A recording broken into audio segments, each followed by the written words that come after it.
Yeah.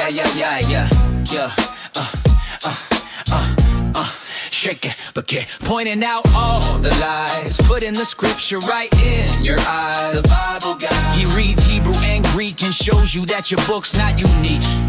The Bible guy, he turns through the pages until every Christian rages. The Bible guy, watch one time and you're hooked. Now let's watch why the Christians get cooked. The Bible guy. Howdy, folks. Bible Guy here, coming at you live from Northeast Texas. Today is Friday, August 21st, 2026. We have 13 days until the blood of Don Walker drops, and today's topic is, why should I be a Christian?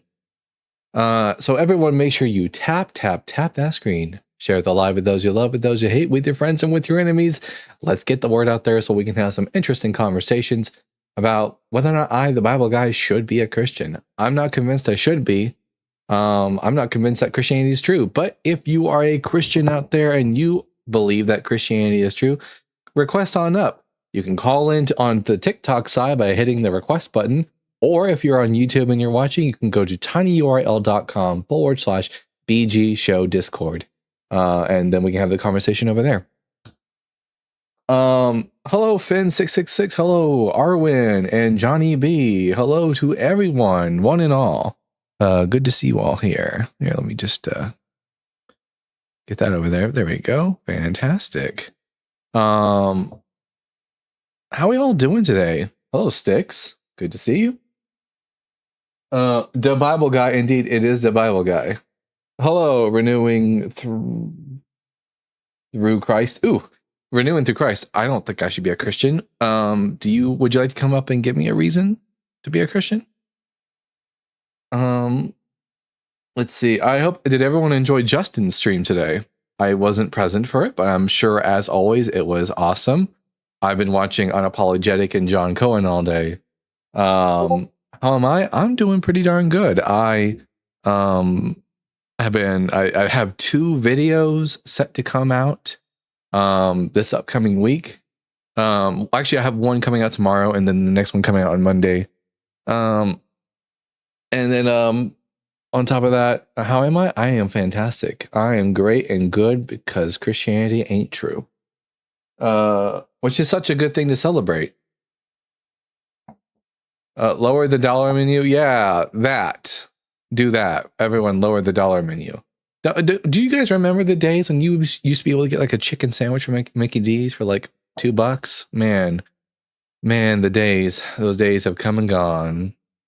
But on to more important things, as to, like, for example, the fact that, as far as I can tell, Jesus was just a dude, not the Messiah, not God, didn't resurrect from the dead. Christianity, the New Testament is bunk, as far as I can tell. The Old Testament is bunk as well, but like the New Testament even more so.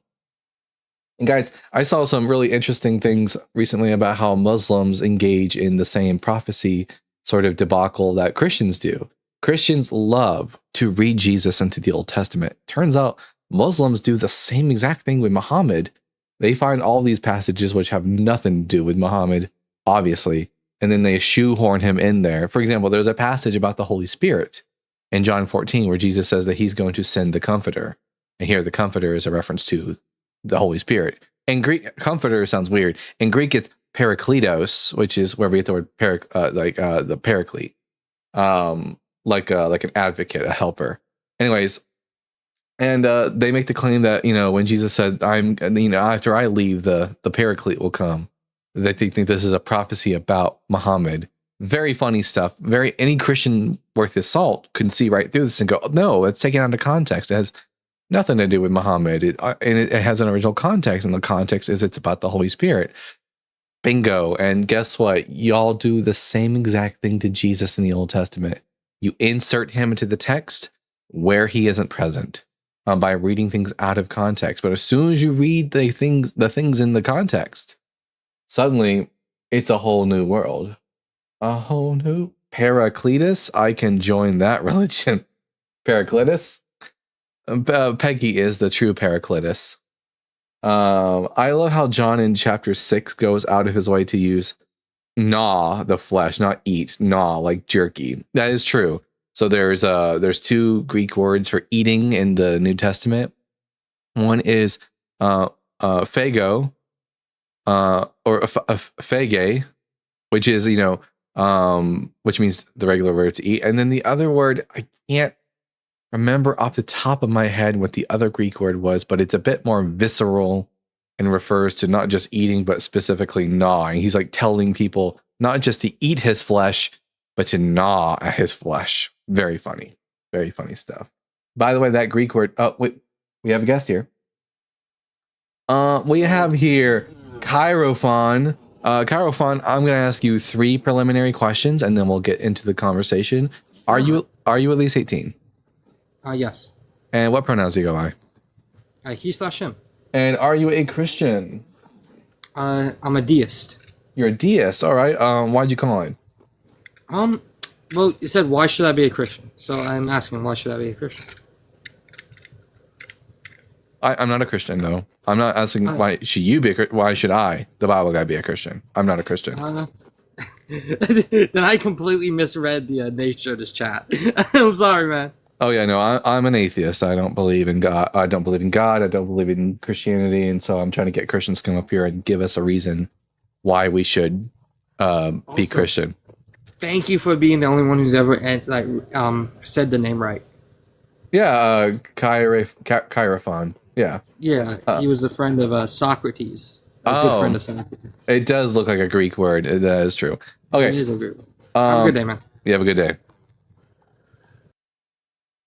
I knew that they weren't a Christian because they answered question number 2 way too quickly. And as we know, Christians have a hard time with grammar, but everyone else seems to just accept grammar as it is. Church in 2 days, Dalton? Hell fucking no. I will be sleeping in. I don't wake up early enough for church, and even if I did, I wouldn't go. Although, funnily enough, I had a dream last night, everyone, that I was hanging out at some place, and then my old priest, Father Michael, was there, and he was like talking to somebody, like he was like ministering to them, and I, like, guys, I just dipped one day from my church. I didn't even say goodbye to anyone. I just left. One day I went to mass, and the next day I was gone. So, like, I was like, trying not to be seen by him because my priest doesn't. I don't think my priest even knows. My ex-priest doesn't know that I'm an atheist now. So, and I'm not interested in. I don't have these conversations with people in real life. Were you Catholic? I was Catholic at one point. I was Protestant at another point, and I even practiced Judaism at one point. I've been all over the place. Does he get you in heaven? Does he get you in? Does who get what? I don't even understand the question. We have another guest here, but they're nameless. Guess what should we call you? Hi. Hello, guess what should I call you? Andros. Andros. Are you at least 18 years old? I am 18. And what exactly, actually. And what pronouns do you go by? February 10, 2008. All right. Your insistence is sus, but all right. All right. What pronouns do you go by? Okay. You shouldn't. Wait. Yeah. You're just. Just my opinion. You feel good? Do you feel good about yourself? No, I just think that you shouldn't be part of this religion specifically. Well, it looks like we're in agreement. Anything else you'd like to come up and waste our time with? Well, I'm not wasting my time with. There's nobody. Anyways, some people really, really need attention. It's quite obvious. Crazy. Anyways, what was I saying? Did you just wake up one day and start to doubt it all, then deconstruct it? No, I slowly deconstructed, and then one day I was like, you know what? I'm just not going back to church. I'm sitting here. I don't really believe this shit. Also, I'm like counting down the seconds to leave. So I was like, so literally the last day I was ever at my church, that we were doing mass, and then literally the second after, the second I could leave without drawing attention to myself, I just bolted. How did you believe you were saved? Through the crucifixion of Jesus, through the blood of Christ, I was saved. That's what I believed. I believed what, the Bible said about salvation. If you're asking if I believed in like faith alone, no, but only because the majority of the Bible doesn't teach that idea. And even Paul is kind of on faith alone.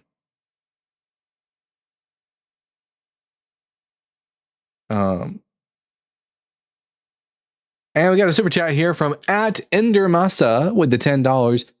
Please consider making a video series where you call into Christian call-ins and point out. Oh, just making sure that I'm still here. It says reconnecting.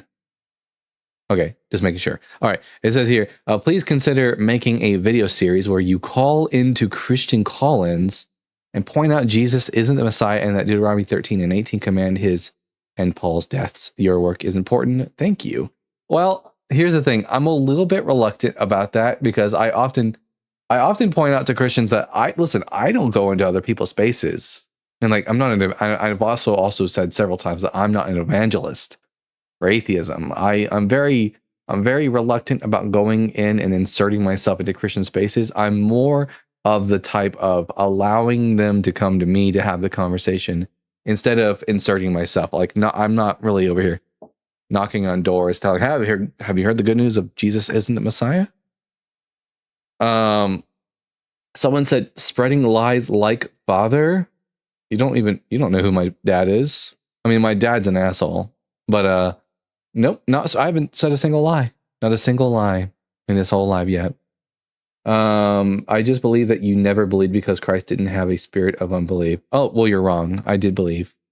You're just objectively wrong. Like, I think between the two of us, I know my own brain better than you do. And I happen to know that I really did believe that Jesus was the Messiah and the Son of God. And you can like deny that all day, but you will just be denying reality. And not a good move. Not a good move on your part. It's also very unproductive to make such claims about someone, and also very dishonest of you to say such a thing. Do you have an online class I can join? I do not have an online class that you can join. Maybe one day in the future, but that's not really something. I don't have any curriculum or anything like that. Is this the real life? Well, is this just fantasy? We got here The Friends coming up. The Friends, I'm going to ask you 3 preliminary questions, and then we'll get to the conversation. Question number 1: No, Are you at least 18 years old? No. Are you at Sorry, least? I'm more than that. Yes. Oh, you're more than that. Okay. And what pronouns do you go by? I don't care about pronouns. He. I do. Oh, he? Okay. And Whatever you want. wait. Which one is Whatever it? you want to call me. Wait. Which one is it? He or she? Yeah, whatever you want to call me. Well, Because no, you have your own I want to dialect. call you by the pronouns that you actually go by. So what would Yeah, that whatever be? you choose, because that. Well, no, I that is don't. what your I don't choose your fine. pronouns. You choose your pronouns. So what pronouns do you go by? Yeah, but I'm a man. You see that I'm a man? I don't care. What pronouns do you go by? We could have already Yeah. gotten to the conversation. Yeah, I'm a man. Oh, but man's I not a think it's more pronoun. than enough. Man's not a pronoun. He. What pronouns do you go by? He. There you go. And it's Good, he. good boy. And are you a Christian? What do you mean? Like, you don't know what the word Christian means? Yeah, what do you mean by that? By someone who believes that Jesus is the Christ and the Son of God. Oh, yeah. Okay. Why should I'm Dalton the Bible guy? Why should I be a Christian? Because this is not a great start to,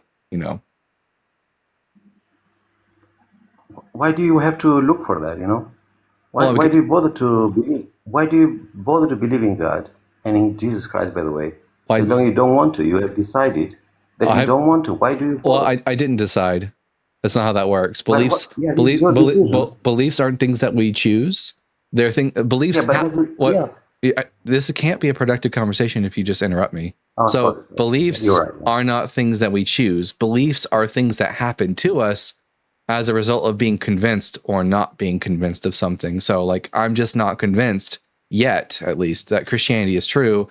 And as a result, I can't believe it. Yep. 1 second. You're talking about something in general. Talk about you. The decision is yours, not the Christianity or religion or anything like that. No. The Bible, when you read the Bible, listen, let me finish. Wait. When you, Are everybody you listen. making the claim that belief is a choice? Let me finish my claim first, if you don't mind, Sure. and then you can say, okay? So, in You know how many people have read the Bible up to now? Millions. Everybody Hmm. has decided that this is a bullshit, this is God's word, this is okay, this is whatever. So you Yeehaw! read Thank the you for the Bible, cowboy hat. what's that? And you choose your own way. No, So yes, and I'll tell you, no.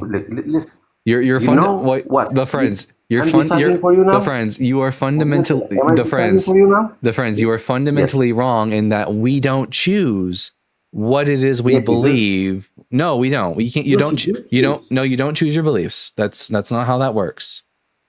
You are either Oh, yes, I choose. you are either I choose. no, you don't. So you are either convinced that something is true, in which case then you will believe as a result, or you're not convinced, in which case you won't believe because you're unconvinced. I can't just magically flip a switch in my brain and choose to believe something that I'm not convinced of. Okay. You want an answer for that? Just to give you. I understand what you mean, but I'm giving you something else. And when I talk with you now, I'm talking to you deep, not just the superficial for the I'm for also the talking to people you around deep. here, okay? I'm talking to you deep in the sense that you talk to me sincerely, not just for the for the I'm sake of life of people, I am okay? being If absolutely you're honest with sincere. me, I'm being you want absolutely okay, honest good. and sincere with Yeah, you when let's I do that. tell you that I didn't choose to be Okay. an atheist. So, okay, did you try to find all the how say it, to find the truth? Did you go through that? Yeah, How that's how I came many to this hours did you try conclusion. on that? How many hours? Yeah, I engaged in You know, theology and philosophy and investigation into the claims of the Bible and of yeah. Christianity, and I was unconvinced by these claims.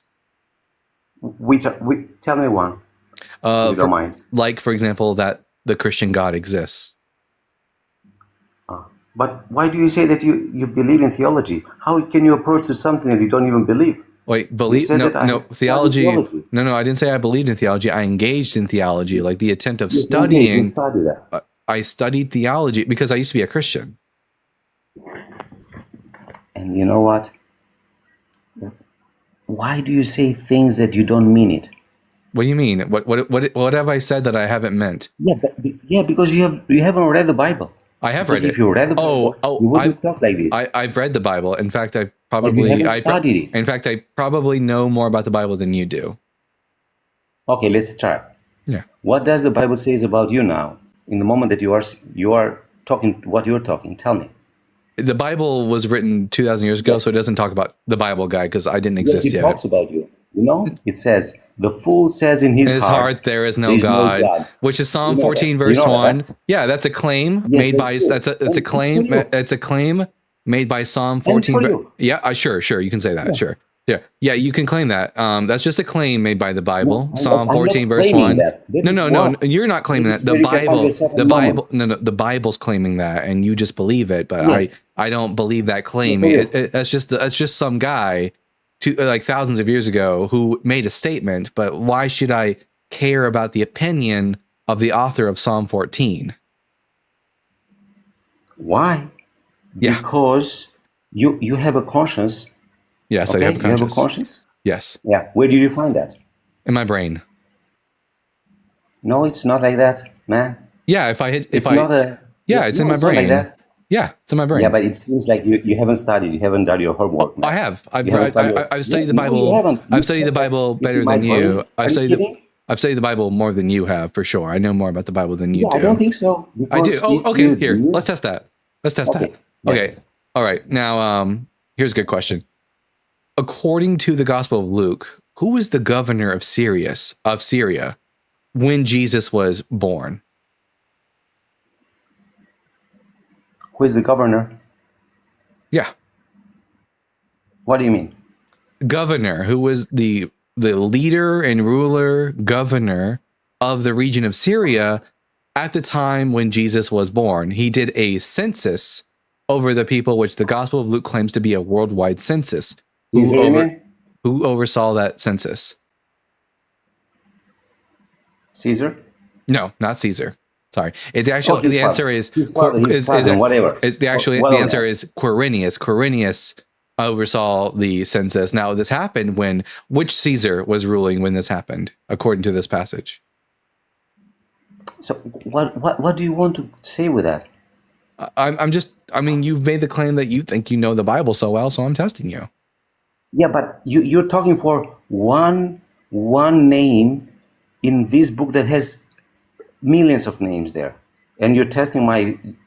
What are you talking about? Or what are This the is what what are the you- what are this the is how you- okay then this is what how are you- what here what are the this- names what are the listen. 3 names of Noah's 3 sons? Now, what are you talking about?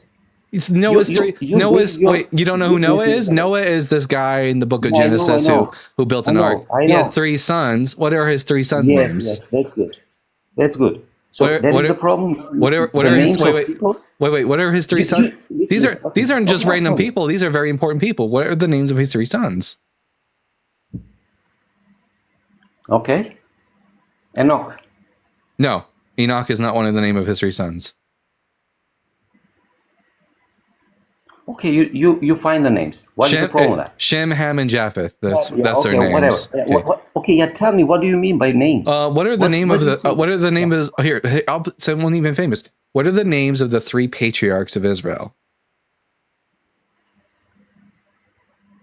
David. No. The 3 patriarchs lived. The 3 patriarchs lived before the time of Moses and David. So these are all claims that you're saying. Book of these are Genesis. by people. Wait, You're this is the talking- book of listen, Genesis. listen to Wait, me, listen. I feel like Okay, you I'm talking to you now. have you Will read you this? listen to me now? Have you read this book? You have read it, but because you find some facts there and you just test people about geography now or history or what? What are you talking about? We're talking about God and you're telling me about the son of Noah. What's God's or name? Hey, what's 3,000. okay then? What are you talking about? What's the personal name of God? So you're talking. What are you talking about? That's probably the most important question. Yahweh. Yeah, Yahweh. he got one, y'all. He finally got one. I'm proud of you Oh, really? for getting one of these questions right. Yes. How many plagues of Egypt were there under Next to How that. many plagues of Egypt were there under Moses? So what are you trying to? You talk about. I This think is how you read the Bible. You study the Bible. what I did here This is is your study. what I did Listen to here me, was listen to me. you made the claim that I haven't studied, but clearly Yes, you haven't studied I know, because you just but clearly I know the Bible better than you You do. know some names, man. That I you know. repeat them every day. No, I know the Bible You better. repeat Just these names every day. And you here. think that you are. Ask me you some know the Bible questions. Ask me some Bible questions. Go ahead. No, because you don't know. What are you talking about? You talk about. the wait. Bible. Prove I Listen don't to me, know. listen to me. Prove I don't know. Ask me Bible Okay. questions. Okay, I'll tell you. Okay, so the Bible, man, it's not a quiz that you make for names of people in the Bible. It doesn't have to be The Bible names. is very- Just Listen, quiz me. listen, let me finish. No. It doesn't. Let me I feel finish. like you're. Let me finish. Wait. Are you running away from this because you don't have any? You don't know the Bible well enough to make a quiz for me? Yeah, but you said, listen to me. You read a book, okay?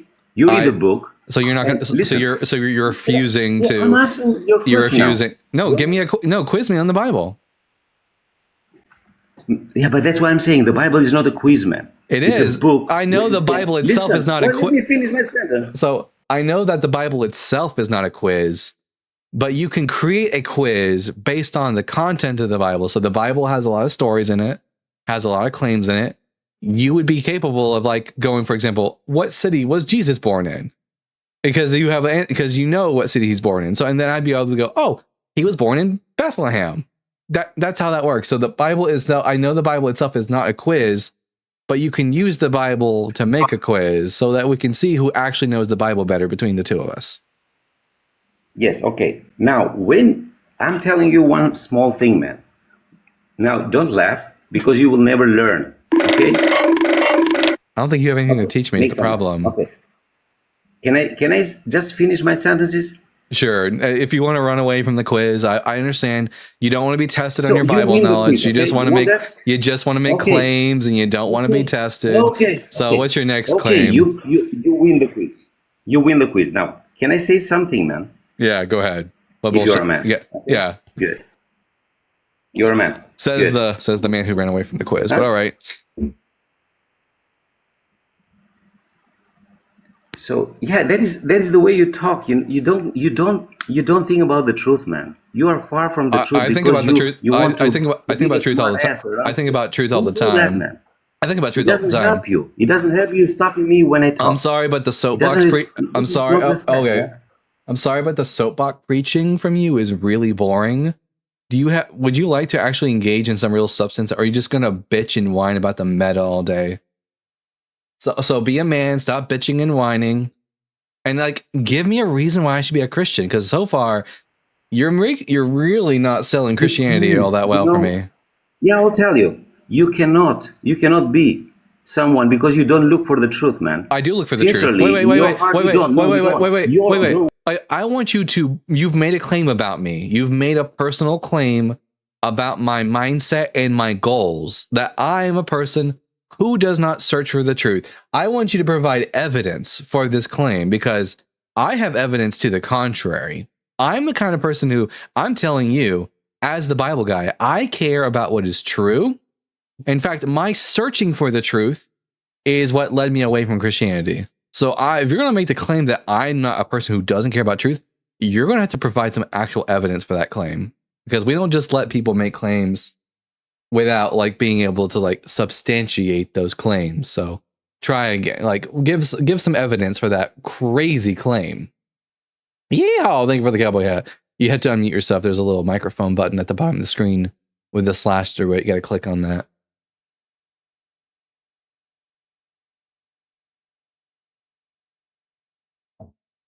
I know you know how to work the microphone button. You've been unmuting yourself this whole time. So click on the microphone button. There you go. Good boy. Yeah, look. You don't let me talk. You mute me and you say all these BS. Listen, shut up, man. No, okay. Shut up. No, Shut I'm up. not going to shut up. You've made Yeah, a but claim. You've made a claim. You're going to you don't back let me up your. talk. You're going to. Shut up. If you make a false claim, No, you shut up. I'm not going to let you lie about me on my show. Yeah, you're right. I interrupted you because you made a claim. You lied about me. So now I'm going to hold your feet to the fire. And you're either going to get burned or you're going to show up. So prove that I'm the kind of person who doesn't care. Okay, listen, I'll give you one last chance to engage like an adult. And if you can't, I will just move on to someone else. Like you're disappointing Jesus by being a bad representative of your faith. Be a fucking adult. You've made a claim about me that I'm the kind of person who doesn't care about truth. I'm going to need you to either admit that you just made that up, you or want to fight with me with provide words. provide. That's what you're doing. No, this is not about fighting with words. Yeah, you don't let me talk. Why don't you let me listen. talk I don't then? have to Because act. you're a No, little no. kid. I don't have to treat all my guests like this.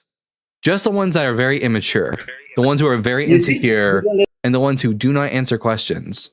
This could have been a very nice conversation where you would have said something, I responded. I say something, you respond.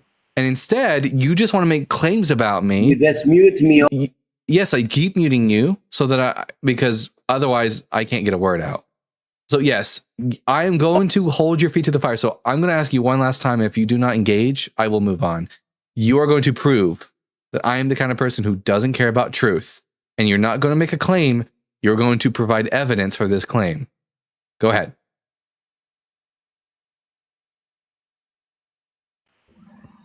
So you got some gifts, man. Enjoy your gifts. I don't care about that. And the fool says in his heart, there is no God. Yeah, but the wise one says it out loud. Thank you. Oh, what a whiny little bitch. Hey, Sticks.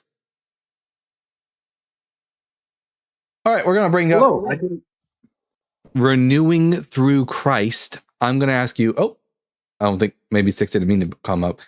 Renewing through Christ, I'm going to ask you 3 preliminary questions, and then we'll. No, you're good. And then we'll get into the conversation. Question number 1: are you at least 18? Yeah, I'm 22. And what pronouns do you go by?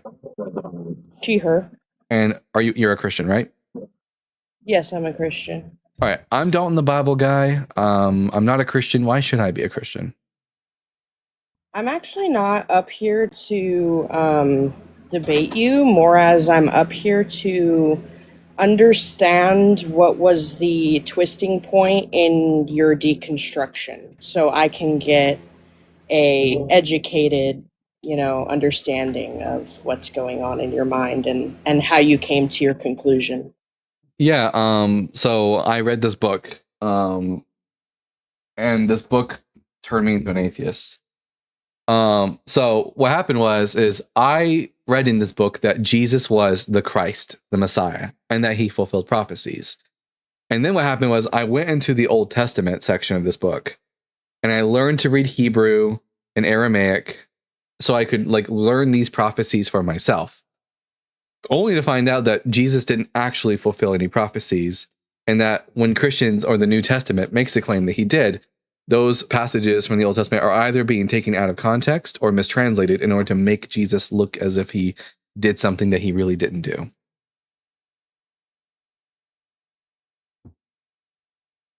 So when you studied the Hebrew and Aramaic, did you do a personal study, or did you actually go to a accredited university and take a class on it? I'm just curious. I'm not saying if you're I'm not saying you're any less for personally studying. I'm just curious. Well, I have taken actual classes in Hebrew, but most of my study comes from rabbis and academics in the field, and also studying lexicons. Not the Strong's Concordance, mind you, because that's not really valuable for if you want to know what Hebrew means. But the Brown Driver's Briggs lexicon, which is one of the gold standards for understanding what the Hebrew of the Old Testament says. So can you refer to me some of the books that you used in your deconstruction and learning the original Hebrew, Greek, and Aramaic? Yeah, for the Hebrew, I use the Brown Driver's Briggs lexicon. And then for Greek, you can either use Thayer's Greek lexicon or the BDAG. The BDAG is really the gold standard.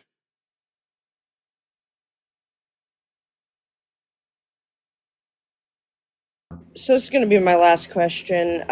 In your deconstruction, did you deconstruct from the ideology that there potentially is a spirit realm too, or is it just Christianity that you deconstructed from? Are you kind of agnostic? Are you a complete atheist? Where do you sit in the spectrum? So I first started by deconstructing Jesus. So I went from Christianity to Judaism, which is where I learned a lot of Hebrew, was in my time in Judaism. Then I deconstructed the Bible in its entirety, and I only believed in a God, in a generic deistic God, but not Yahweh specifically. And then I came to the conclusion through philosophical inquiry that I really didn't have any valid reasons to think that gods existed or a supernatural. So now I'm a naturalist.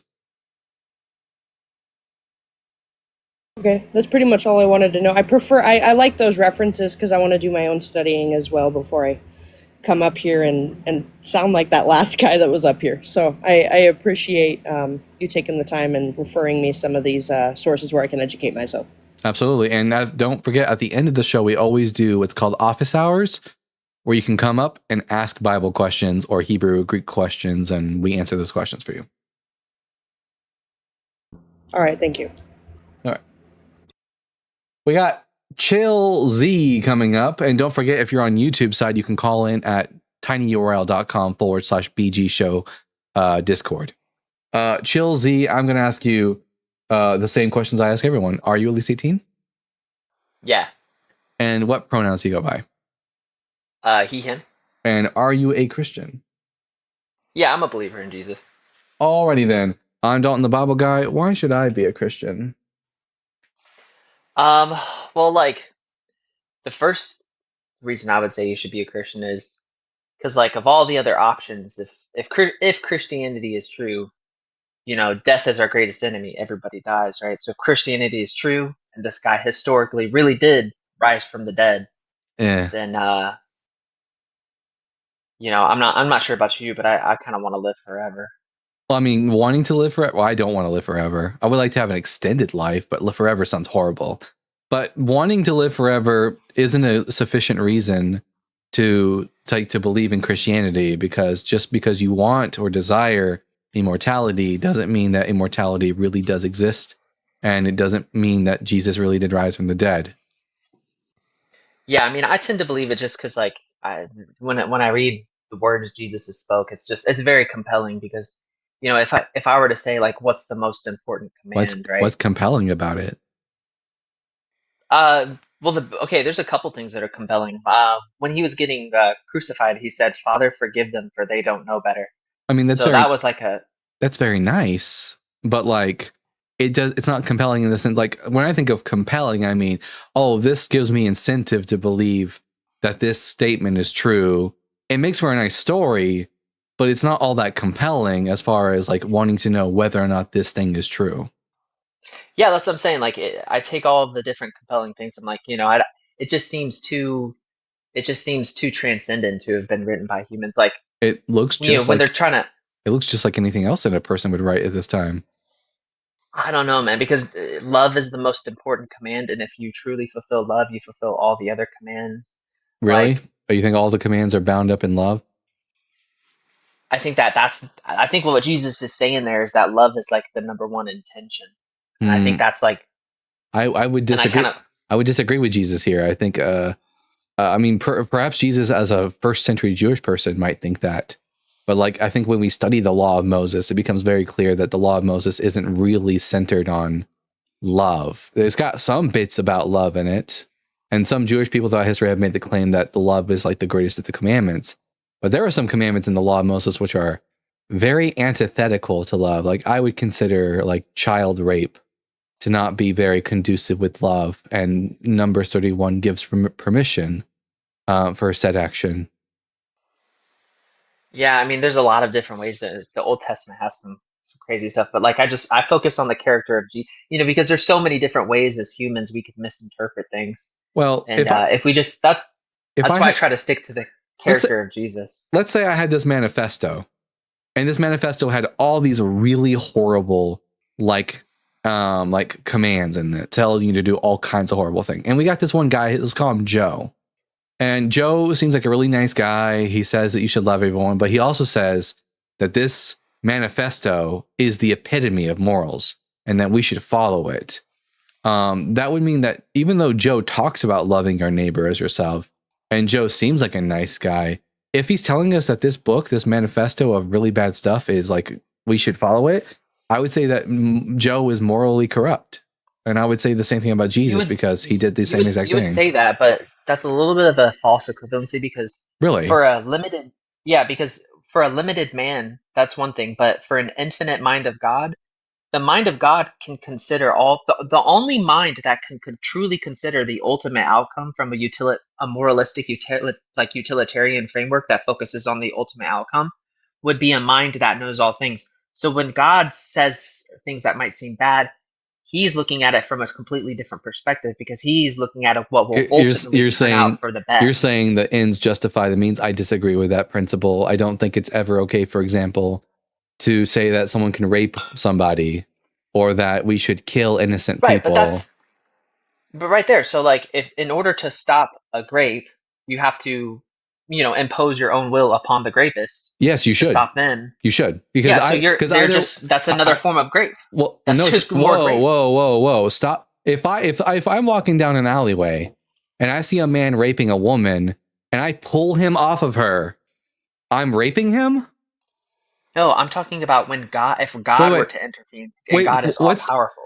No, what's the difference? If God steps in, pulls the rapist off of the rape victim, he's now raping the rape victim?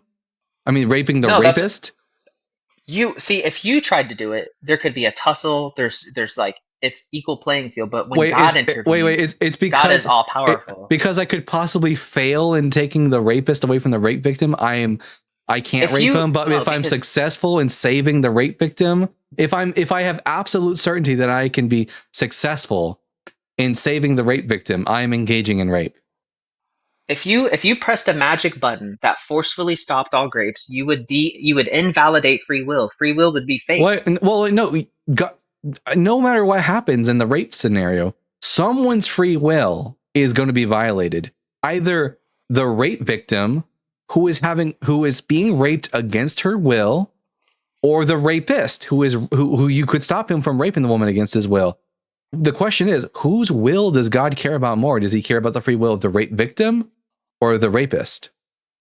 He cares about the big picture, and if he were to do something, do you know how insane it would be if an all-powerful God intervened and stopped rapings? It would be literally insane in the sense of like a really awesome thing. No, it would. Reality would be fake. So to be clear, your position is it would not be a good thing if God stopped women from being raped. It would not be a good thing for God to take away free will. That's crazy. No, you don't need to take away free will. So hold on. Imagine. This is insane. Like, wait. Does your God wait? Is your God all knowing? Yes. Does he know how to stop rapers, a rapist from raping somebody without like obstructing their free will? Does he know how to do that? No, because that's logically impossible. So, wait, how do you know it's logically impossible? Because an all-powerful being taking away free will is what he would have to do. How do you no, you're presupposing again that the only way he could do this is by taking away his free will. How do you know that there wouldn't be a way of stopping the rapist without dealing with his free will? But maybe God has this is an important part of his plan. This is insane. And he has reasons why. How do you know? You don't know. Be reasonable, Dalton. Rape is a good thing. Could God? No. Rape is good. You're saying it leads to some good. Can you tell us what good it leads to? I'm saying if there's a good and evil framework, but there's a holy morality framework that considers the ultimate outcome. Let's talk about something that doesn't involve someone's free will. Is it ever okay to put an innocent person to death? It's not okay for us. No, that's bad. Would it ever be okay for God to put an innocent person to death? Yes, because he has a different moral framework because he considers the ultimate outcome. Wait. So it's under God's moral framework, it's good to put innocent people to death. It's holy if God has a holy reason. It's holy to put innocent people to death. If it's for the best. Wow. And only God knows what's best. This is the problem, Chelsea. This is the problem with your religion, is that it has made you morally corrupt. You have come up on my live and you have defended the idea that God should allow men to rape women and for innocent people to be put to death. You don't know why God did that, though. I know why God did it. I know why God allowed rape. I know why he allowed rape. You want me to tell you? Yes, I do. I wrote a book about it. I'm sure you did. I'm not convinced, first and foremost, that your God is even all-knowing in the first place. And we have good reason to think he's not. For example, does God know what's going to happen in Sodom and Gomorrah? Yeah, he knew what the outcome would be. All right. What does it say in Genesis 18? What does God say to Abraham about Sodom and Gomorrah? About him going down there? That if are you talking about the passage where it says if the works were done in Sodom and Gomorrah, they would have repented? No, that's Jesus. We're talking about in Genesis 18. Yeah. No, I don't know. I'm not specifically familiar with that verse. Before I ask you, I'm going to give you an analogy. Let's say I'm a boss, a CEO of a company, okay? And reports have come to me. First off, they come to me, which means that I don't automatically have the reports. They have come to me. The reports have come to me, and I've heard that there's some chicanery going down on the factory floor. If I say to you, I'm going down to the factory floor to see if these reports are as true as I've heard, and if not, I will know. If I say, and if not, I will know, what does that imply about my knowledge set? Well, it sounds like God is playing a character within the story, so he's portraying himself in a He's lying? He's portraying himself in a way that we can relate to. He's portraying himself as not having knowledge. No, it's performative. It's not. Okay. He's performing as if he doesn't have knowledge. He's trying to, exactly. He can't relate with humanity unless he speaks as if he's what's so difficult about saying Abraham? I'm omnipresent. Like I'm able to understand the concept of omnipresence. That's not the vibe. That's not the fucking vibe. We got a fucking theologian here over here, everyone. Dude. That's not the fucking vibe. I'm sorry, you're bending yourself over. No, you're bending yourself over into pretzels. Dude. The Bible says that God has to travel from point A to point. Well, then you should stop being one. The Bible says that God has to travel from point A to point B in order to learn something new. There's nothing in the text to indicate that God is being deceitful or deceptive about the way he's speaking to Abraham. So I'm not. I You're have no overthinking incentive. it, bro. It's You're a not, story. no. I'm not overthinking it. You're underthinking it is the problem. You don't think enough about what the Bible says, because and it's that's about your the vibes. that's your It's number a one story. problem. I don't care about. Do you what want to know why God God's- allows grace? I don't care.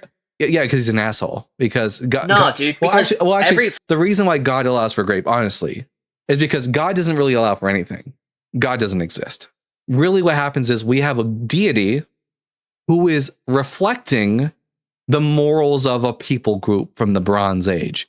And because these people group from the Bronze Age, they didn't see anything wrong with going to war and taking minor little girls and having sex with them against their will.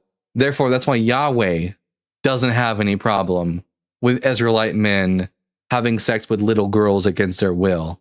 Because while the Bible makes the claim that man is made in the image of God, the inverse is actually true. And I think someone needs to check your hard drive.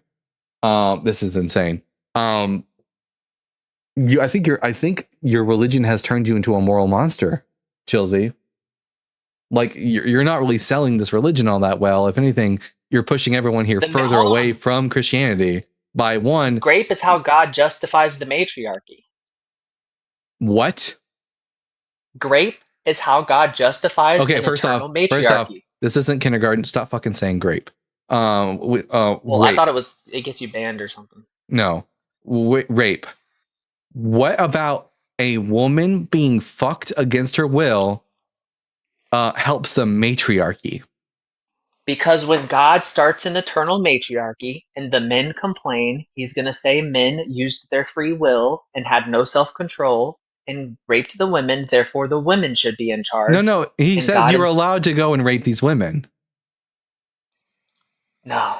Yes. Have you read Deuteronomy 31? What was the command to the Israelites? To go in there to the Midianites, to kill the women who have known a man by having sex with him, kill the children, boys, but the little girls who have not known a man, keep alive for yourselves. Bro, you know how I know you're misinterpreting that? Matthew 18:3. Why should Matthew I get 18. Wait. Why should we care about what Matthew first and foremost? This answer you've just given God me can change, God can change. God can change? No, God can change reality into a playful reality to get the crazy stuff and make it merciful. As soon as the Bible says that God is rich in mercy. Raping the little children is merciful. If it's not real, Chilsey, if it's just part of theatrics. Chilsey, I think you need to do a long, hard look in the mirror. I need you to think really hard about what your religion has hollowed you out and removed any bit of humanity that may have been in you and has left you barren and empty and morally corrupt. You have defended on this live in this time. By the way, this is the end of the call. You have defended on this live the raping of women, the killing of innocent people. You are morally despicable, and I really hope that you do not apply that you're not for real, and you're not actually applying these ethics to your real life. This is despicable, and yeah, that's all I have to say about that. Get some help. Wow.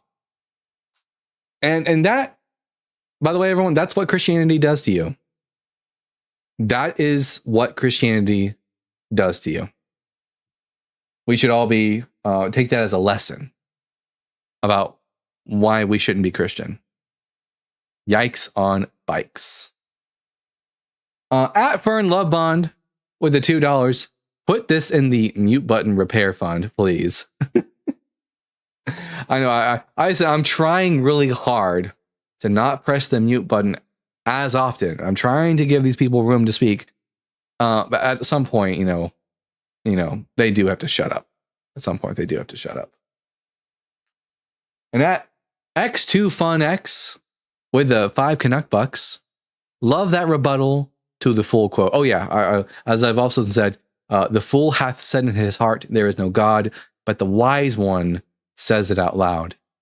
Yeah. And at Bethos with the €2, is it true Bible Guy got demonetized? I haven't been demonetized.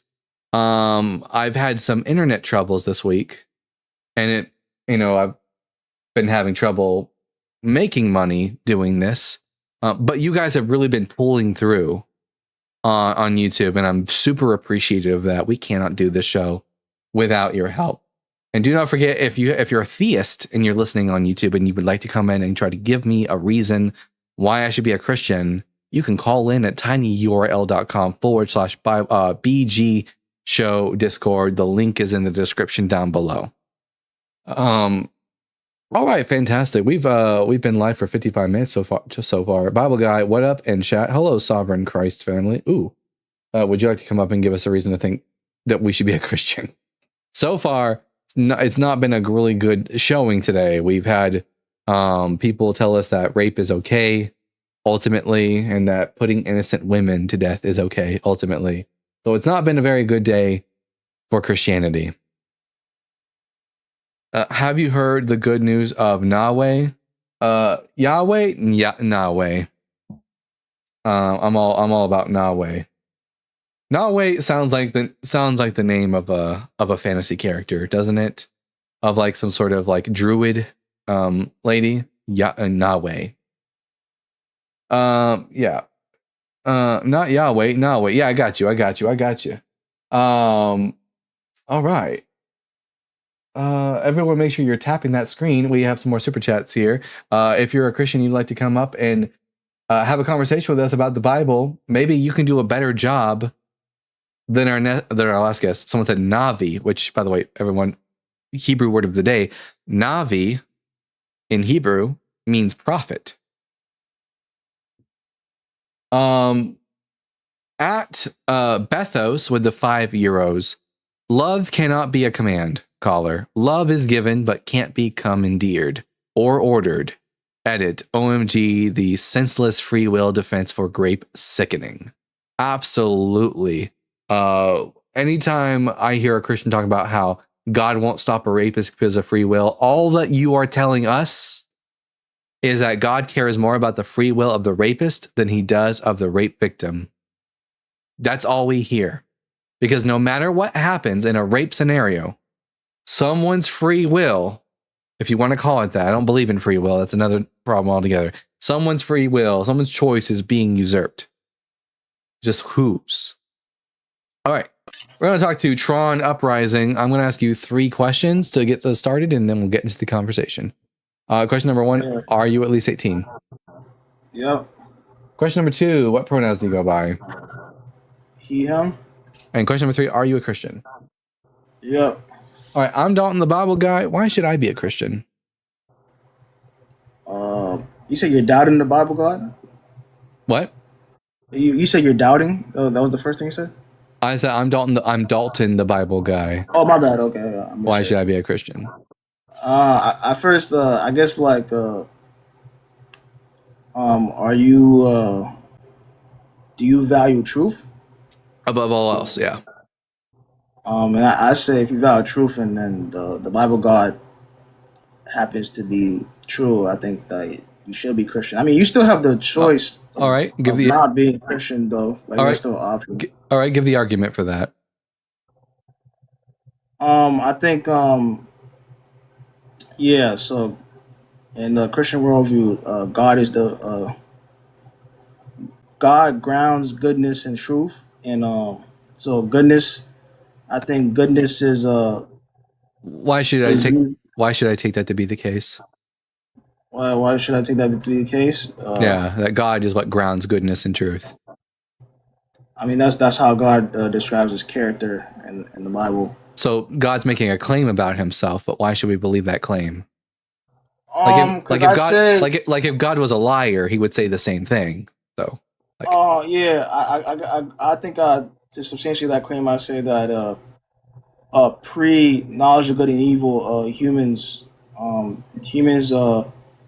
there is nothing in human nature that caused like suffering. There's nothing in human nature that causes suffering.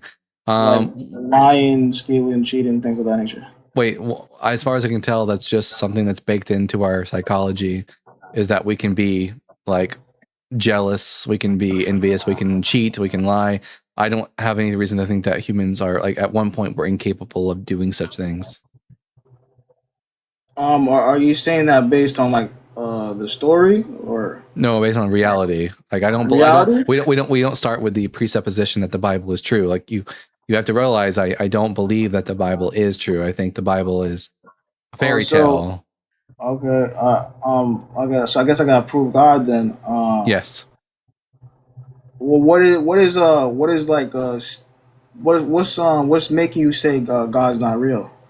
I've never been given any good reason to think that God is real. So as a result, I'm unconvinced. And then because I'm unconvinced, I just don't believe.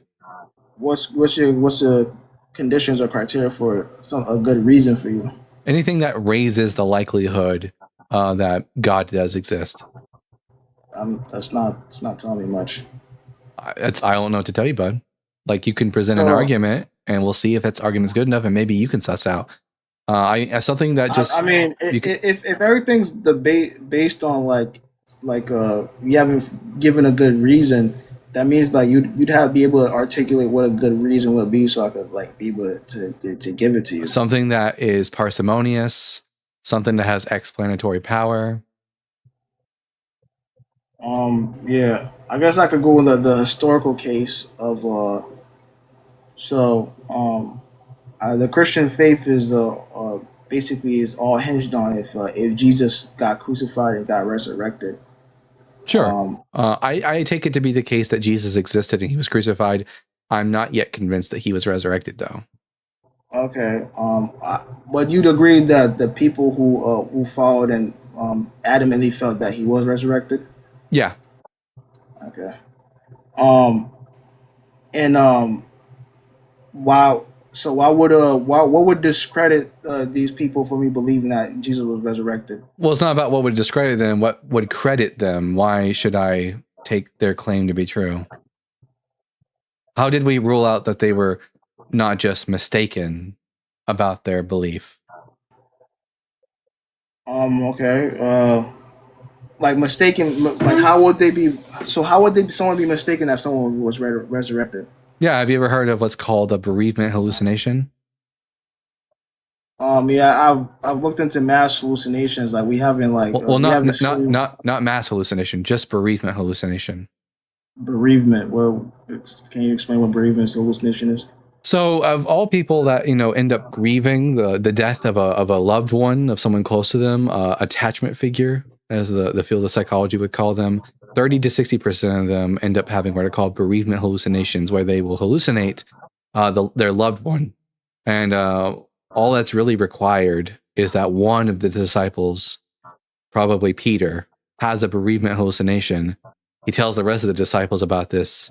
They pray, they fast, and they feel a presence with them, and they are thus convinced that Peter's testimony is true. How did we rule this out? Yeah, I mean that's a good theory, but like, why would that likely be true? I feel like Well, we have tons of examples. Well, we have tons of examples of people experiencing bereavement hallucinations. We have more examples of this than resurrection. Therefore, it's going to be more parsimonious that an individual had a bereavement hallucination as opposed to a dead guy came back to life. I think the story kind of would parts of the story would undermine that, because Thomas was the stubborn one that said he wouldn't believe in Jesus resurrected if he couldn't put his finger through the holes in the palm of his hand. Well, this Jesus after that. This presupposes that the Gospel of John is historically accurate, which I do not take to be the case. I do not believe that the Gospels are historically accurate. My only thing that I really take into consideration when we talk about the resurrection is Paul's statement about it in 1 Corinthians 15. What was that statement?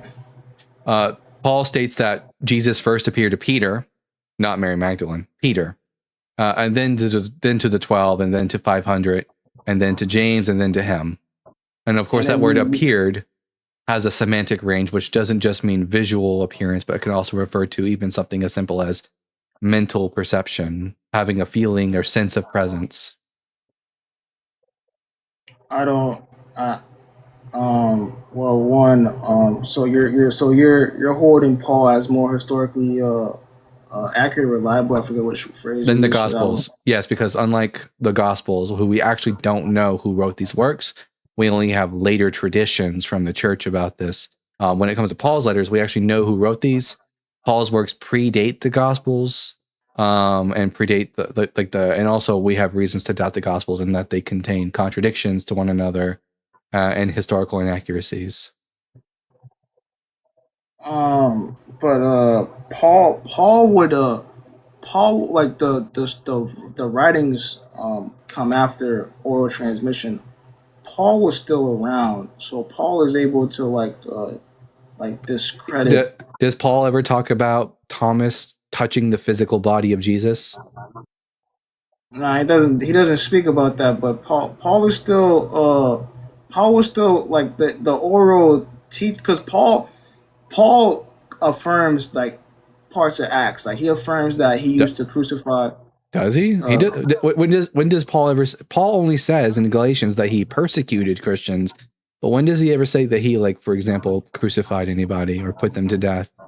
Oh yeah, persecuted. I guess that's the word I should be using. But he affirms that he persecuted Christians. So and Paul is now a Christian after the fact. So that means that would corroborate Acts that he did experience Or is it that Acts is taking Paul's statements and creating a story based on Paul's statements, and not even doing so very well, because sometimes the Acts of the Apostles contradicts Paul's own statements? Acts is taking Paul's and just adding to it? Yeah, Paul's works are out of all the works of the New Testament, you are aware that Paul's letters are the first things that are written. Yeah, I know that. But so you're saying that Acts comes later and just adds things or makes things up? Yeah, because it contradicts Paul's own statements.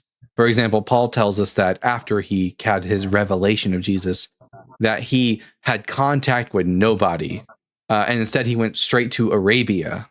Whilst in the Acts of the Apostles, Paul does have interaction with Christians right after his revelation of Jesus, and then it doesn't go to Arabia, but rather goes from Damascus to Jerusalem to meet the apostles.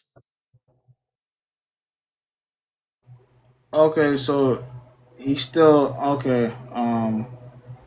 I had to look into that. So they're still saying that he still gets in contact with the apostles, essentially.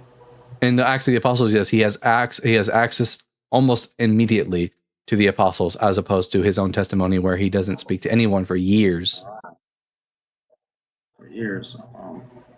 Yeah, I'd have to track the validity of that, but it still confirms that he does speak to the apostles. Sure. And what information do we derive about the resurrection from Paul's works? Well, if Paul is speaking to the apostles, and like you're taking it as more credible, that kind of corroborates that there was a Christian faith that was being spread. Yes. By these particular guys. So let me help you out here. Let me give you my timeline of events. Jesus is crucified. Peter has a bereavement hallucination and finds a way of convincing the rest of the apostles that he is actually alive, where they have their own spiritual experiences relating this. Eventually, Paul has his own spiritual experience. I don't have any reason to accept the resurrection stories of the Gospels, as those do come about decades later from unknown sources, and they contradict each other. So I only take Paul's works as being like all that I can really glean as far as like information about early Christian beliefs about the resurrection. Okay. So essentially, like you find it likely to be true that Paul, who has no skin in the game, like he has no reason to switch sides. We don't know what led Paul to have his revelation of Jesus. It could be any number of things. Now, the Acts of the Apostles makes up a story, but again, we don't necessarily trust the Acts of the Apostles unless, in fact, there are some scholars today who are suggesting that Acts may have been written as late as the 2nd century CE, such as Richard Purvo in his book, The Dating of Acts. It could have been any number of things. Perhaps Paul saw that Christians were willing to die, and this was like very like convincing for him, and he felt guilt about it, and then had a revelatory incident. So there are literally any I don't number. know. There are literally any Yeah, number of things that could have possibly happened that led to Paul having his own hallucination of Jesus. yeah. These like theories you're coming up with to like reconcile like how these things could occur, like for someone that needs like a high bar of evidence, I don't see how these would be like the most What do we have more examples of? People having bereavement hallucinations and mass delusions, or people coming back from the dead? Which one do we have okay, more yeah, data for? I can grant the hallucination, but you're adding the fact that like you're adding parts of like Paul being like somehow like moved by We don't know. by the No, what I said is we don't yeah, know. exactly. Like What I'm there's saying, no there's no what I'm there's no saying, way to actually know that. well, no, what I said is the most honest thing is that we don't know what led to Paul's revelatory experience of Jesus because he doesn't tell us. I'm pretty sure in Paul's writing he mentions how like God was merciful and basically He says that, yes.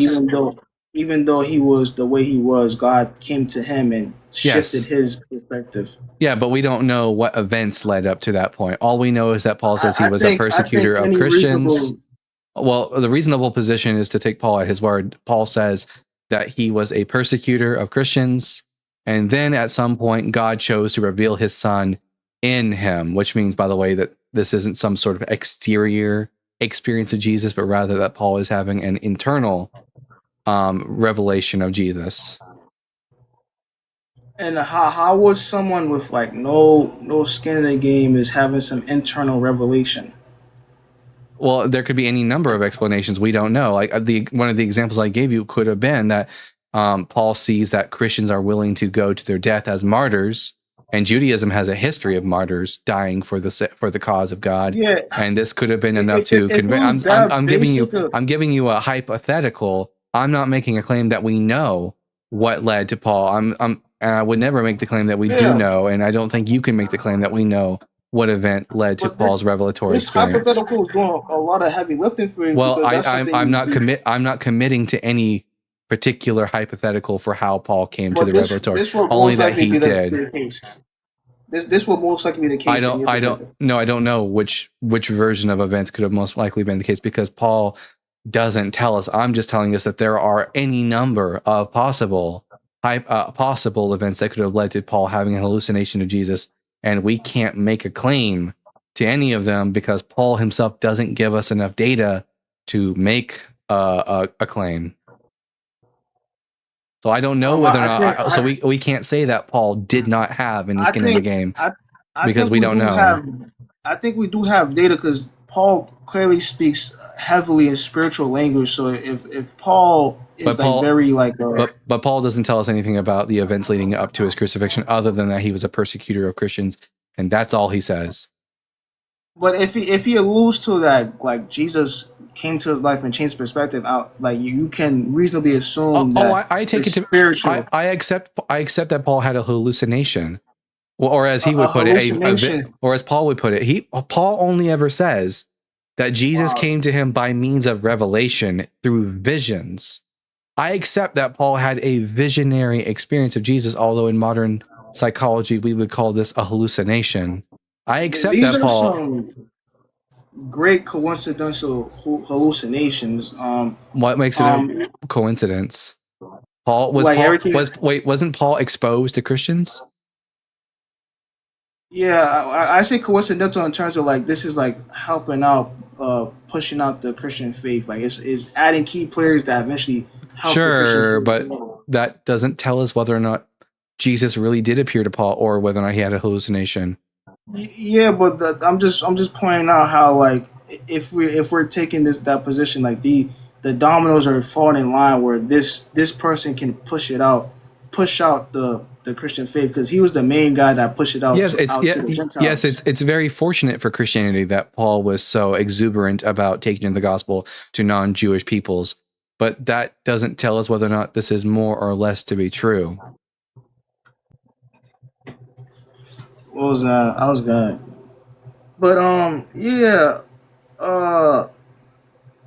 I think in this like conversation, I think it naturally, if you're trying to get swayed um into like which position is true or not, no, we can't, like in certain circumstances we can't 100% say this was the Well, case. I'm not But asking for 100%. I'm just asking for yeah, at yeah, least 51%, like something that what would be more likely based on the available data.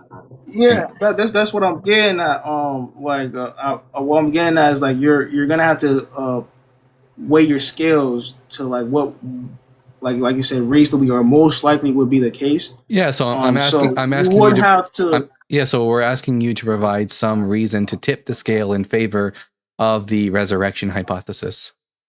Yeah, and I'm like, even though you're not using like any type of like language that would like bring up like some type of like spiritual or miracle going on, but like you're the way you like the way you my bad, but your position is kind of like showing like it isn't you're using words like coincidentally and things of that nature. I didn't use the But word coincidental. You did. I said fortuitous or fortunate. You're the one who used the yeah, word fortunate, coincidental. fortunate. Yeah, Yeah, it was very fortunate for Christianity that Paul became a believer because how adamant he was to take the gospel to non-Jewish people. But again, yeah. something being fortunate doesn't tell us whether or not it's true. It's also very fortunate for Islam that Muhammad was so adamant about spreading Islam. But that doesn't mean that he received a vision from the archangel Gabriel. Okay, so in terms of the whole, like you're since you're leaning towards the hallucination explanation, where do you have like a historical parallels where someone faced a hallucination that drastically changed their worldview? Yeah, I mean, the Prophet Muhammad, he thought he saw the angel Gabriel, and as a result, he had a hallucination where he saw the angel Gabriel, and as a result, he started the religion of Islam. Right. Okay. Anyone else? Because it like Wait, outside of that. if I give you another example, are you just going to go anyone else? Not. I'm just because like There are tons of people who experience hallucinations. Tons of Christians, Pentecostal Christians especially, who have hallucinations about Jesus. We have Jewish people having hallucinations about different rabbis. We've had Hindus who have hallucinations. I know a woman, in fact, who has had hallucinations where she has been visited by Greek and Egyptian gods. Okay. So when it comes to like these hallucination things, like what's the, like this like what's the statistics behind it? Like what is the chances of like hallucinations happening, or it's just random? Well, with a bereavement hallucination specifically, which is the type of hallucination I think that Peter was stricken with, 30 to 60% of all grieving individuals experience a bereavement hallucination, either visual, auditory, or tactile. I feel like the hallucination angle is like is a very convenient way to I mean, it might be. brush away the spiritual explanation. It might be convenient, but that doesn't tell me whether or not like what I'm saying is false or not. That's just what people say when they don't have a rebuttal to a point. They just go, "Well, that's convenient." I'm saying in terms of like your thing is like a high level, like like evidence, but yeah, I require evidence for my belief. There's things historically going on that propels this religion, and then what propels this religion is a lot of mental masturbation, or what we call it, filbrowing, Christian philosophy. Also, Christianity was also adopted by the Roman Empire and adopted by the emperor, which also helped to make it very popular. And then during the medieval period, it was spread by the sword. In the beginning of the religion, like I mean, there's things. Sure, there's things happening. Ancient that are pushing. Ancient superstitious religion. Yes, of course. Like ancient. Like we understand as in our culture, we're what's called polyphasic. monophasic. We understand that there's one reality, and that's our waking reality, and our dreams are not really true. But in ancient Israelite cultures, they are what we call a polyphasic culture, and that they consider both dreams and visions and hallucinations to be as real as the real world. So, of course, an ancient and superstitious people having visions and hallucinations of a dead person would come to the conclusion that dead person was either a ghost, or if you're the kind of person who has a belief about resurrection in your worldview, like a Jewish person, you would come to the conclusion that said person was resurrected from the dead.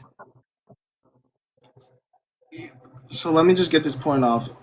In terms of like we're looking at the historical roots of this particular religion, and the explanation or the likely explanation of a hallucination is conveniently happening to key moments that propel the religion forward. Only one moment requires a bereavement hallucination, and that's the moment with Peter. That's it. And again, it's not convenient. It's just like it's a fact that people who are grieving loved ones do occasionally have hallucinations, frequently actually. Right, but Peter probably had plenty of loved ones that passed away. Oh, why is Jesus like the particular one? Spent, according to early Christians, he spent either between a whole year or 3 years following this guy around. Also believed that this guy was the Messiah, the hope of Israel. So he was like, as far as attachment figures go, this is far more of an attachment than what we would have with just like a parent or a brother or sister. This is seen as a holy person, someone of great veneration. So of course, Peter would have an immense amount of attachment. And if early Christian sources are to be believed out of all the apostles, Peter was especially close with Jesus. So it only makes sense that he would have a bereavement hallucination. But just to be clear, right, people who have bereavement hallucinations don't have them with every single person in their life that dies. They can have 10 people in their life that dies, and for whatever reason, only one of those people triggers a hallucination. And that happens to like align with like the body of Jesus missing from the tomb. Whoa! Wait! What's this about a tomb? Because the only place where we have a tomb and a body missing is in the Gospels. We have nothing of Jesus being buried in a tomb. Nothing about a body missing in the earliest writings of Christians, being Paul. Note that Paul makes, here's a good question for you to think about. If the empty tomb is such a strong argument for the resurrection of Jesus, why is it that Paul never once makes this argument? I'd say like the empty tomb is very like a solid because. But I agree, it would be a solid argument. But why, if it's such a solid argument, then why doesn't Paul finish my point? I was going somewhere with it. Sure, explain to us why does that Paul never made the argument? If Paul is coming later on after Christians already established or coming forth, right? So he's like kind of late to the party.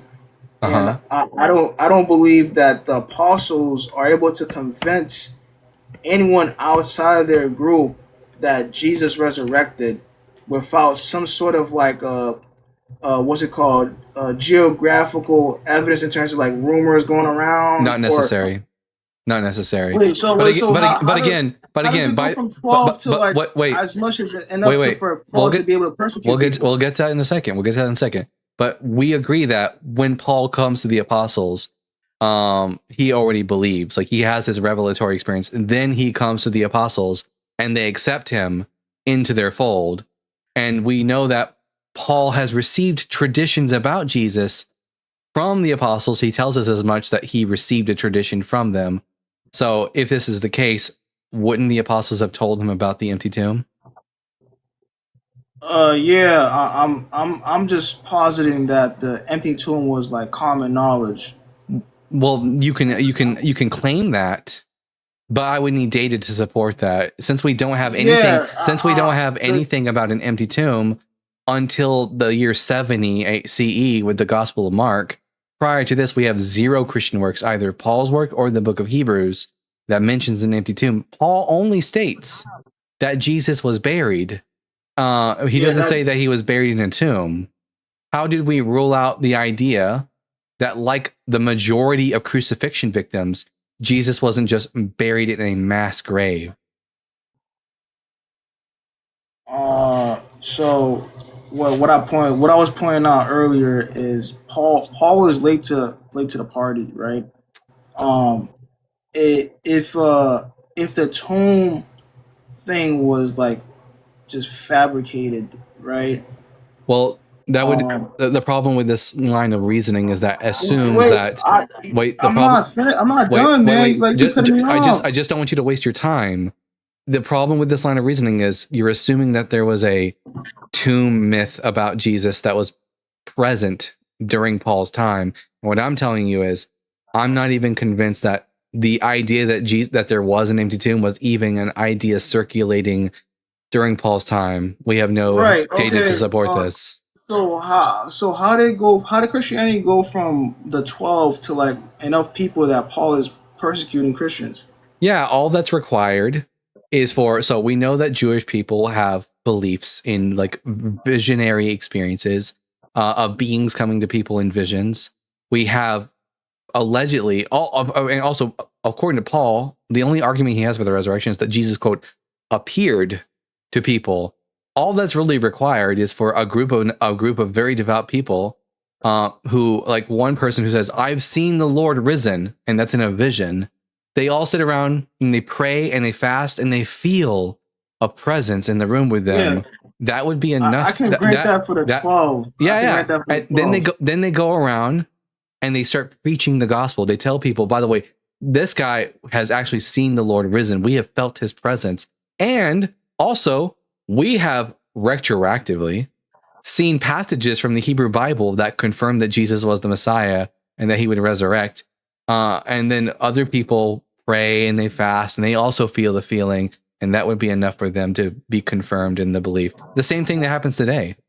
Why would people outside of the 12 have any incentive of believing that they're telling the truth, especially if them choosing Jesus introduces persecution to the group? Why would they have any incentive? Well, because of the testimony of the apostles. People love Christians love testimony, as I understand it. People were Jewish.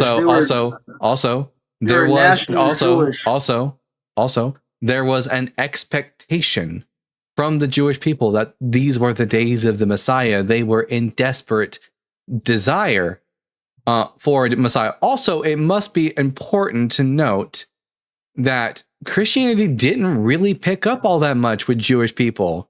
The vast majority of people who accepted Christianity in the first century were non-Christians. And why would it be appealing to them? Well, that's because Christianity has a lot of like factors, a lot of attributes that are very similar to mystery cults of the first century. And mystery cults were very popular amongst the Greeks. And this would just be another mystery cult. Yeah, I don't think that answers because Jesus was crucified for what he preached. I don't think that gives anyone outside of the 12 any incentive to like pick up join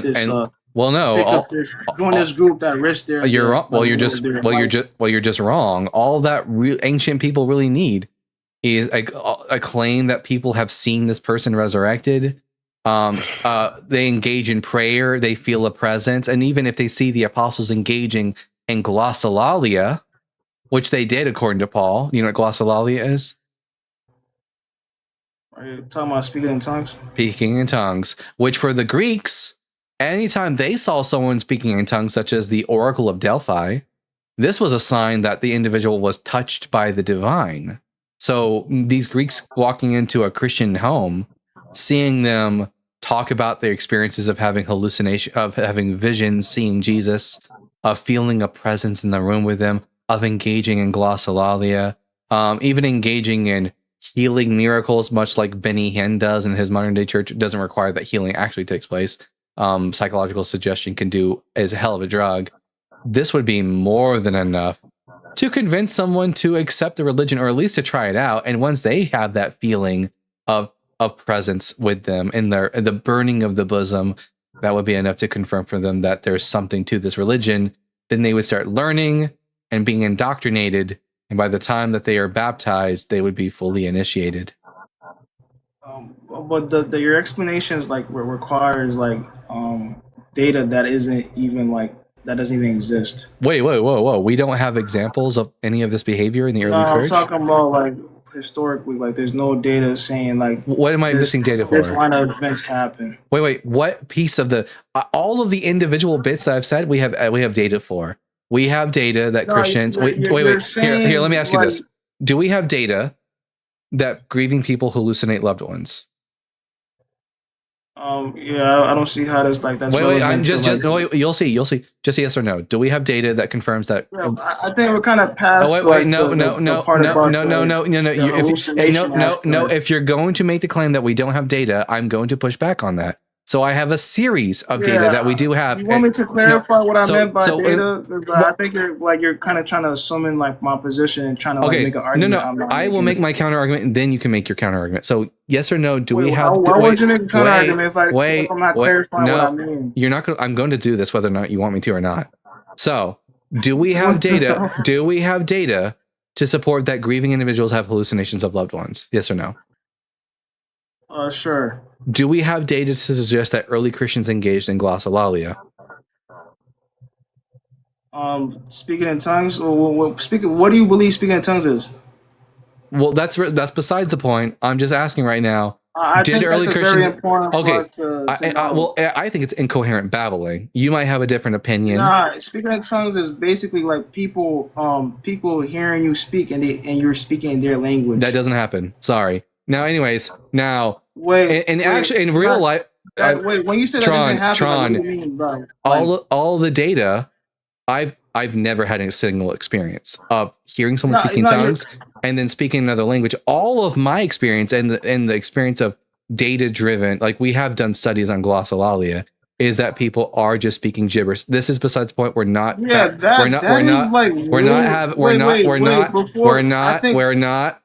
having a debate on the nature of speaking in tongues. All I want to know is, I think this is very important because you're saying this is a.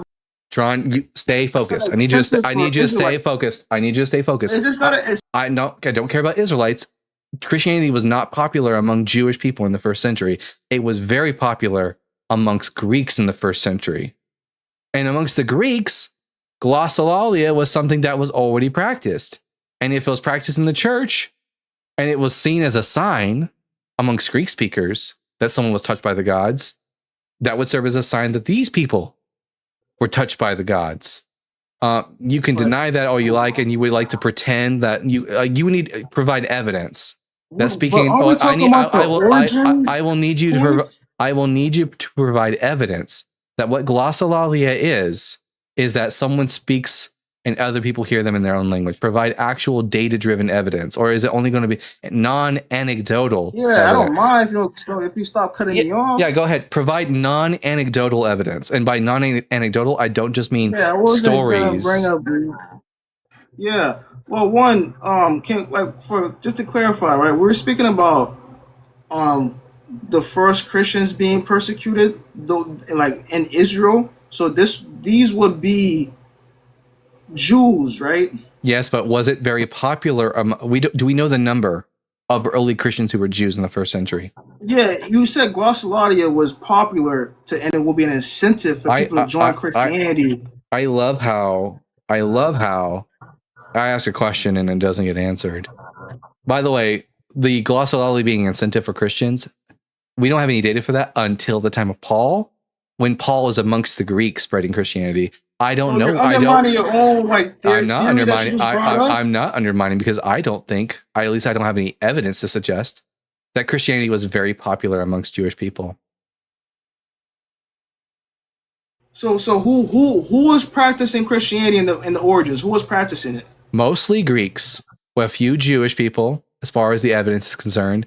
We don't have any evidence that it was enough to be persecuted, right? It doesn't require more than a couple dozen people to be persecuted. Oh, so there was just 12 people. Yeah, you don't know what the incentive of Paul was for persecuting the Christians. So there was just a small group of 12 people. Wait, did I say 12 people? You said a dozen. I said a dozen, maybe. We don't know the number, which is why, unlike you, I'm not going to make positive claims. What, about. 24 just is better for I my don't. point. I don't know whether it's 24. Okay, here. What about me saying we don't know that you don't understand? I know that Christians are allergic to I don't know, but that's the honest answer. Is that as far as the data is concerned, Christianity was not very popular amongst Jewish people. It was very popular amongst Greeks. So popularity And- doesn't and- mean that's it's and a small and the group, spreading right? of Christianity is mostly due to Gentiles.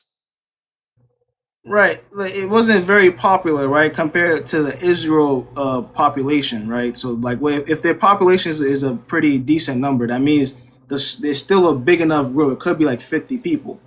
We don't know.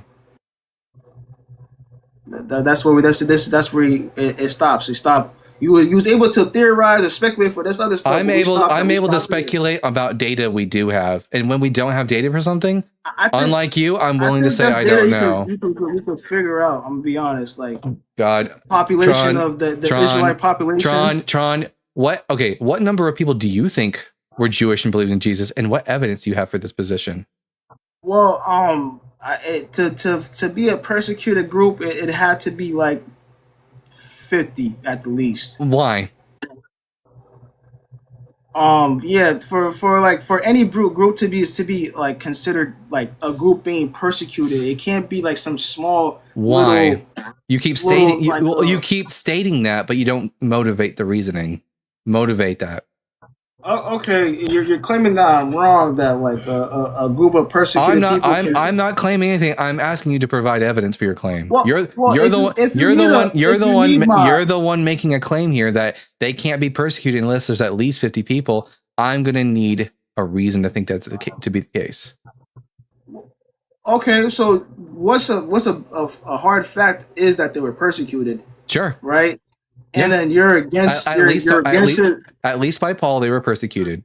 We don't know. Yeah. But also, by the way, we don't know the extent to which Christians in the first couple decades were persecuted. All we know is that they were persecuted by Paul, and that's all the data we really have. And well, Paul was like he was like a rabbi, like he operated in official capacity, right? No, he was not a rabbi.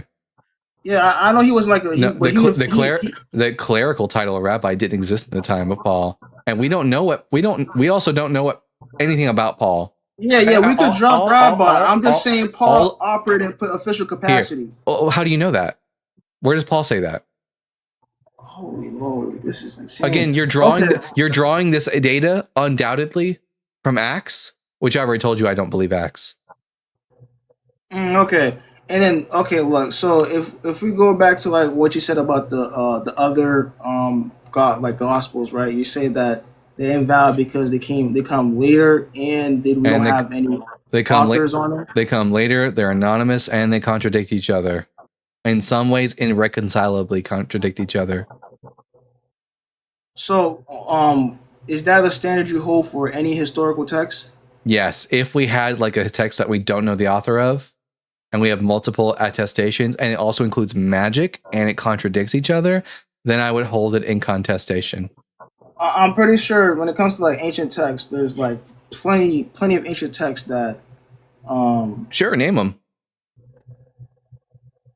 I don't think I necessarily need to name them, but Of course you don't. like Because that for would- example, like because Egyptian back- papyri, like Uh-huh. the ones they find were written like that was preserved. They're written like or not. They was copied over time. The events happened like 100 or 200 years before. What's the content of those papyri? Egypt, but it doesn't change the fact that it's ancient times. That's wait. Are the claims made in those books mundane or are they extraordinary? I think it could range from mundane or extraordinary. But Well, if it's just like a papyri talking about, oh yeah, this guy sold me this, and now I owe him this much money. I don't have. It's like mundane. It could be true, it could not be true. It doesn't really matter. If the papyri said, by the way, this god was dead and came back to life, which by the way, there is something like that, ancient Egypt being Osiris and his resurrection myth, then I'm less likely to believe that it is true. Yeah. So you have like a bias based on your worldview I that don't have any. validates historical I documents. Well, as far as I can tell, the supernatural doesn't exist. So I would need evidence that the supernatural does exist before I can accept these ancient stories. I mean, like, so like you can still like the documents can still be valid, and like you just aren't convinced. Well, they're about the not valid because of supernatural all the other aspects. problems, like for example, that they contradict each other. Like they make up stories about Jesus. They have Jesus saying things that a Jewish person in the first century wouldn't say because they would be smart enough to not say them. They're unbelievable. Wait, what? For give me an example of what they would not say. Like for example, would you agree that a Jewish person, especially a rabbi who knows the scriptures very well, they would know about the story of Elijah ascending into heaven? Oh, sure, yeah. Yeah. What did Jesus So say? and so a Jewish person wouldn't make the claim that no one has ascended into heaven, right?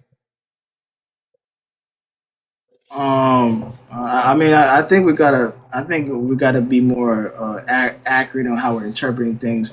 I know. The word. Like, what does the story of Elijah say? What does it say that Elijah went? It says that Elijah went to heaven, that he went up by a fiery chariot and ascended into heaven. Okay, and then the Jesus. What is exactly did Jesus say? That no one has ascended into heaven. What's the verse? John 3:13. No one has ascended into heaven except him who came down from heaven, being the Son of Man. So which is it? Did someone ascend into heaven or someone not ascend into heaven? Who was right? The author of 1 Kings or the author of John?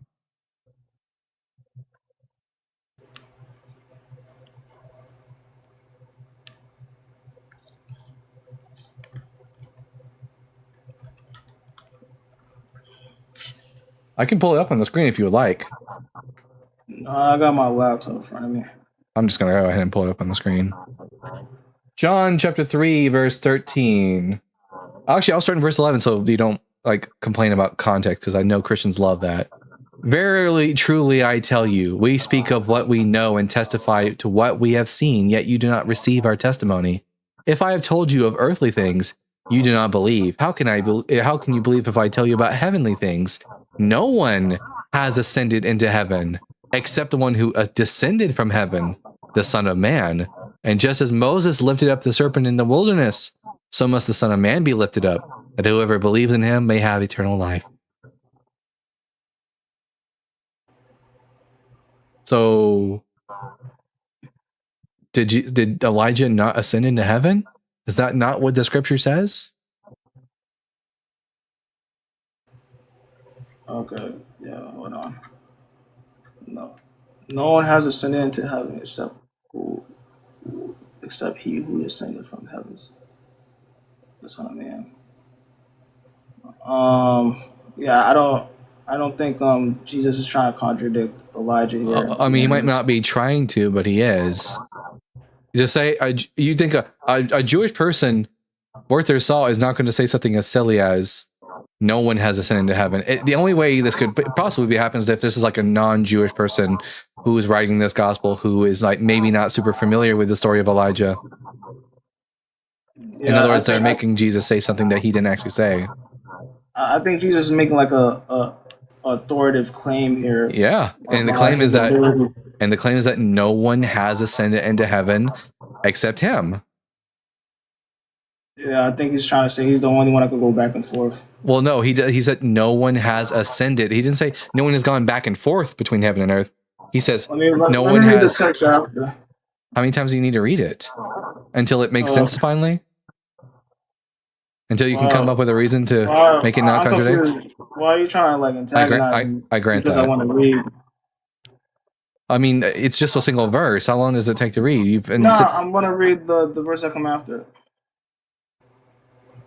Hopefully you don't take 5 minutes.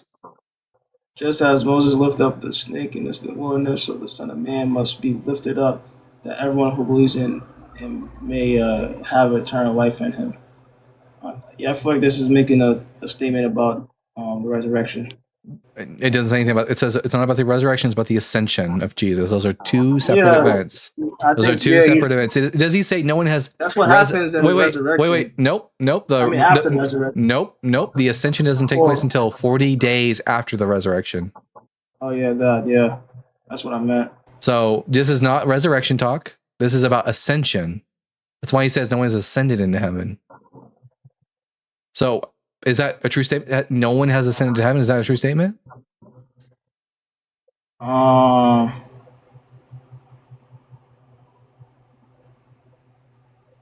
Yeah, I think he's mostly talking about him being able to go back and forth. Nope. He just says, the phrase, no one has ascended into heaven.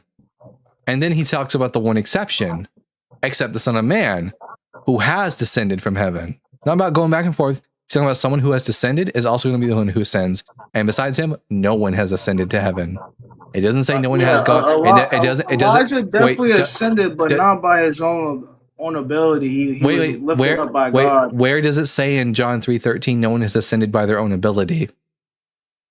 Yeah, when he says that the Son of Man who ascends and descends, I think he was making a statement about but it doesn't say by his own ability. You're just inserting that into the text in order to he's making a clear authoritative claim because no one listening to him has the ability to ascend and descend heaven. Wait, no, it doesn't say that. It doesn't say anything about one's ability to do it by themselves. It doesn't say that. You are inserting that into the text. No one has ever gone into heaven except no one. That means if he's talking to people in the crowd, right? And it's talking to Nicodemus, who's a fellow teacher of the law, someone who also knows the scriptures allegedly. So Jesus says to this other Jewish guy, "Very truly I tell you, no one enters the kingdom of God unless they are born of water, spirit, flesh. That gives birth to spirit." Can I get some pretzels in the comment section? You must be born again. The wind blows wherever it pleases. So this is talking about how get into heaven. You gotta be born again. You hear and then he says, "No one has." What is? Okay, Tron. I want you to be honest for 5 seconds. What is the word? Wait, Tron. I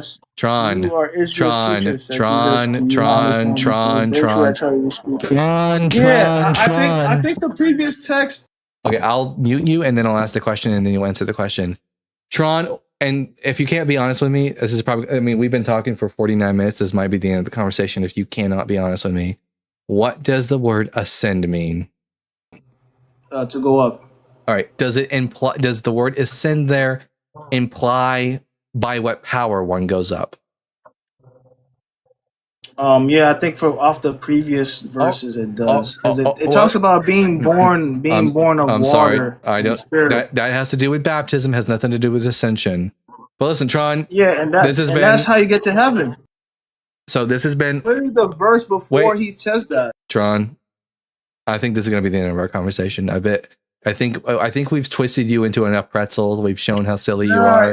It makes sense. We've shown it doesn't make sense. I'm sorry, buddy. Now, we've shown how silly you are and that you don't have any good points for the belief in Jesus. So maybe you can try again another day, go do some research, come back, maybe with a better argument. But today's not the day. Sorry, bud. Man, they really do. One of the greatest things about being an atheist, the best thing about being an atheist, is that when I read the Bible, I get to just read it for what it says. I don't have to put things in the Bible that aren't there. I can just read the Bible for what it says. All right, real quick, we're going to read some super chats and then we'll bring up Tigons.low256. And then after that, we'll bring up Fighter's Diet. At Bethos with the €2. I hope Caller is a troll. He can't be this deranged, referring to Chill Z, who told us that, rape ultimately is good as is killing innocent people. No, I don't think they're a troll. I think that, Christianity has the ability to morally corrupt individuals. Yeah. Sad thing.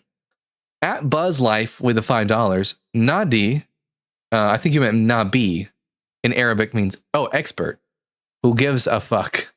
Who gives a fuck? I know I'm contributing here, but any defense of the Bible is fucking disgusting. Yeah. Fun fact, in Arabic, Nabi is the Arabic word for prophet, just as Navi is the Hebrew word for prophet. Same root, because they're Semitic languages and they share with one another. But Nadi in Arabic means expert. Who gives a fuck? Who brought that up? And at Shirley Temple Black 123 with the $5. My first listen, Bible guy. Keep up the great work. Hey, Shirley Temple Black. Welcome to the Bible guy. Welcome to the Duncanites. I hope you enjoyed your time here. And one more super chat for right now. At Ontological Shock with the $10. I've been learning about cults, and the amount of things that members can believe, even without any evidence, is mind-blowing. Many possibilities beyond a literal resurrection could explain Christianity. Absolutely.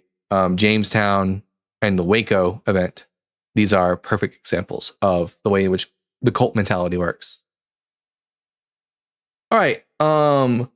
We have here, let's see what the name was. Tigans. Are you at least 18 years old? I am not, no, but I would like to select a pronunciation, sir. Sorry, we do not talk to children on this app. Fighter's Diet. Coming up now.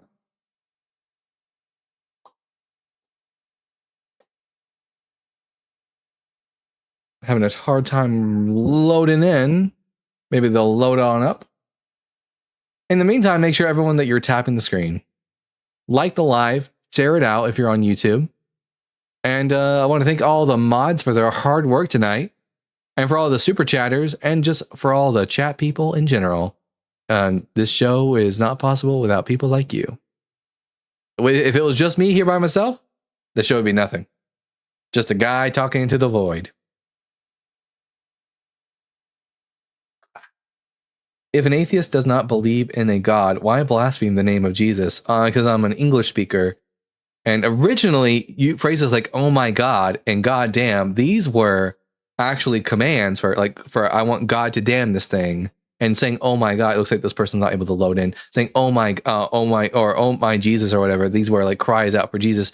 As time progresses and the English language progresses, we have just come to use these as common explicatives. And like everyone uses them, just because that's just a feature of the English language in a Christian-dominated culture. That's why.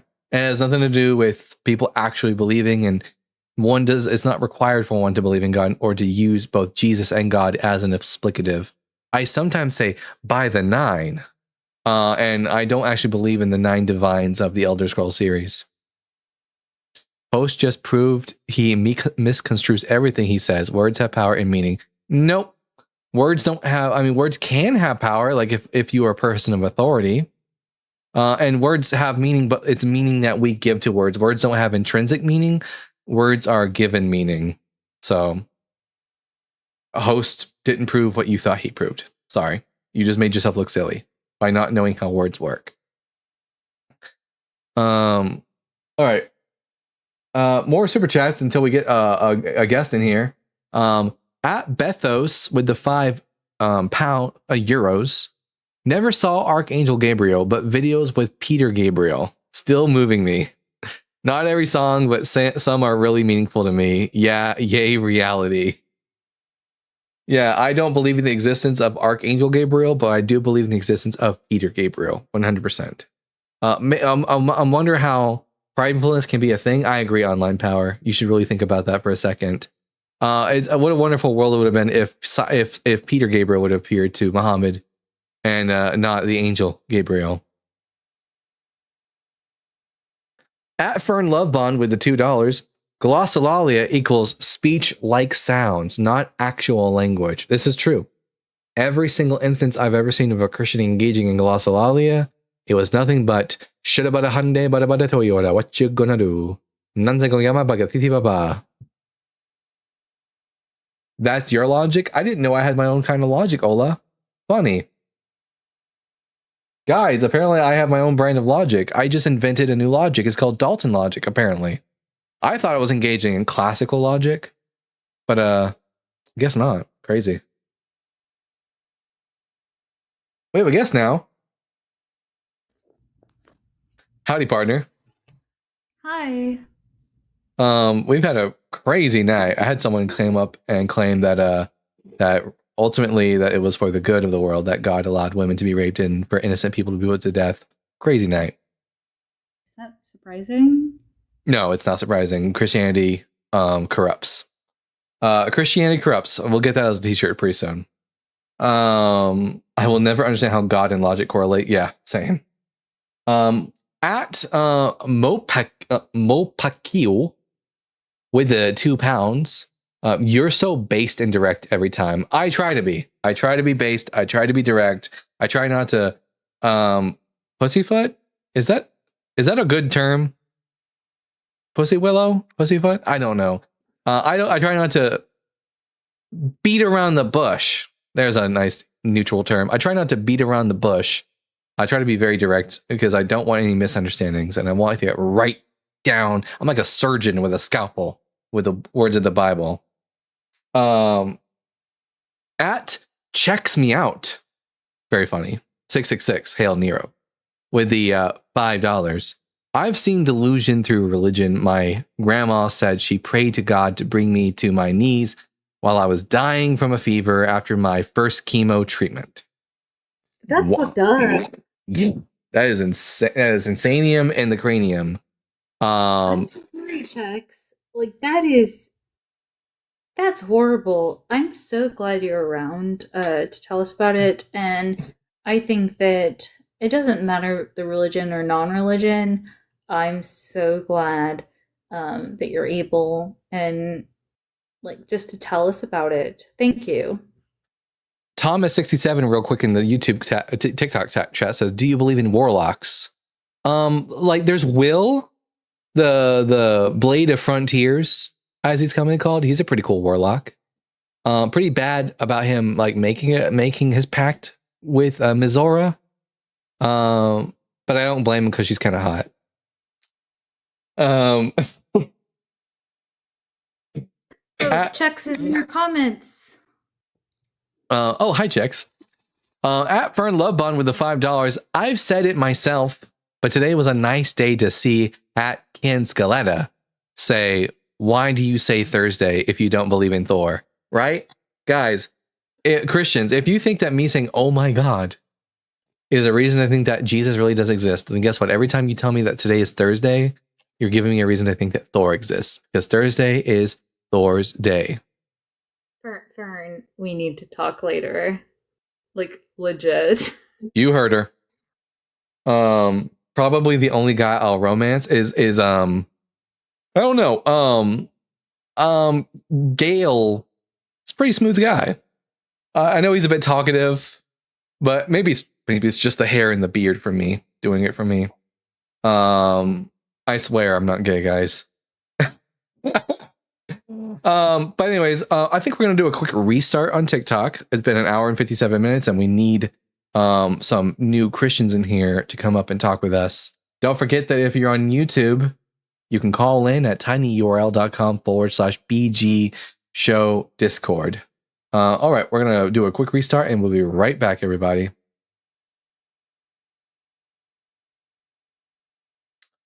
All right, just the two of us. We can make it if we try. All right, now time to bring the TikTok people back in. I really tried to make that one conversation with Tron, because what I've noticed is that people like Justin and Ian and Blitz, they will have people on for like an hour. And I noticed that my usual time that I talk to a guest is going to be around 20 minutes. So I'm trying if I can make the conversation go for at least like 50 minutes. So that at least when I clip these videos, it's worthwhile to watch instead of just a 20-minute conversation, 20-minute video.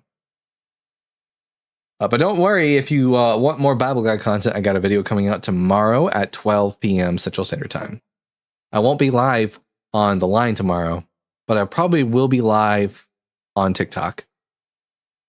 They get so annoying, though. They do get annoying. But I think we showed how silly our last guest was and how they were very much incapable of giving any like credible evidence for the resurrection, and how they assumed far too much. And that will be a pattern that you will see if you yourself are having a debate with a Christian on the resurrection. You will find that they assume far too much. When it comes to what I consider valuable data when it comes to the resurrection, is I take into consideration the testimony and sayings of Paul, because he's at least a known author, and we don't just automatically assume that the Gospels are true. And you will notice that when Christians, can I join? Yeah, Eton, you can join if you would like to have the conversation. Yeah, let's bring. Eton is coming up. Eton, I'm going to ask you 3 preliminary. I'll let the other person talk unless like it's. This is Ashlyn. She's my co-host. Oh, okay. Do I have to be 18 plus? Yes. Or. All right. I'm sorry. Have a wonderful day. All right. Eton, thank you for being honest. That's more than a lot of Christian youngsters are doing here on the app. Checks me out. Hey, what's going on, guys? Hi, I know you are friendly, and I didn't want to just like say no. I'm just going to bring you up to let you know that we are only doing opposition right now. But okay. You can call in at the end of the show. We will be doing office hours, and friendlies can call in and ask questions. I just want to let you know that. Absolutely cool. Thank you, man. I appreciate you. Happy to help. Checks me out. Such a fun name. I love that. All right, everyone, make sure you're tapping that screen. Let's get back up again to 10K likes. Get us out into the algorithm, and we can have more interesting conversations. So far, tonight has been excellent as far as like number of guests we've had and the conversation we've had. I mean, they were a little bit uppity at some points, but otherwise, it's been pretty eventful, pretty good so far. Ashlyn, eaten any interesting foods lately?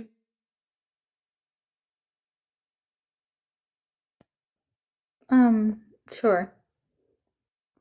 Well, I'm just trying to make conversation to fill in the time. What have we had recently? Dalton and I honestly don't feel like having this conversation right now.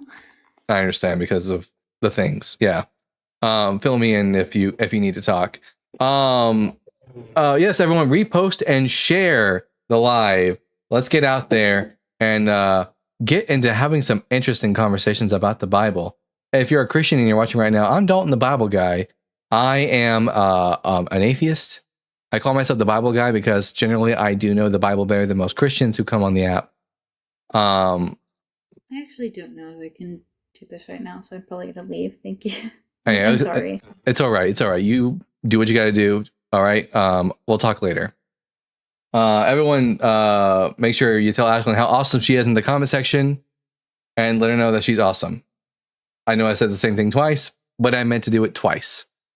Lady over here sharing out the live. Holy hell.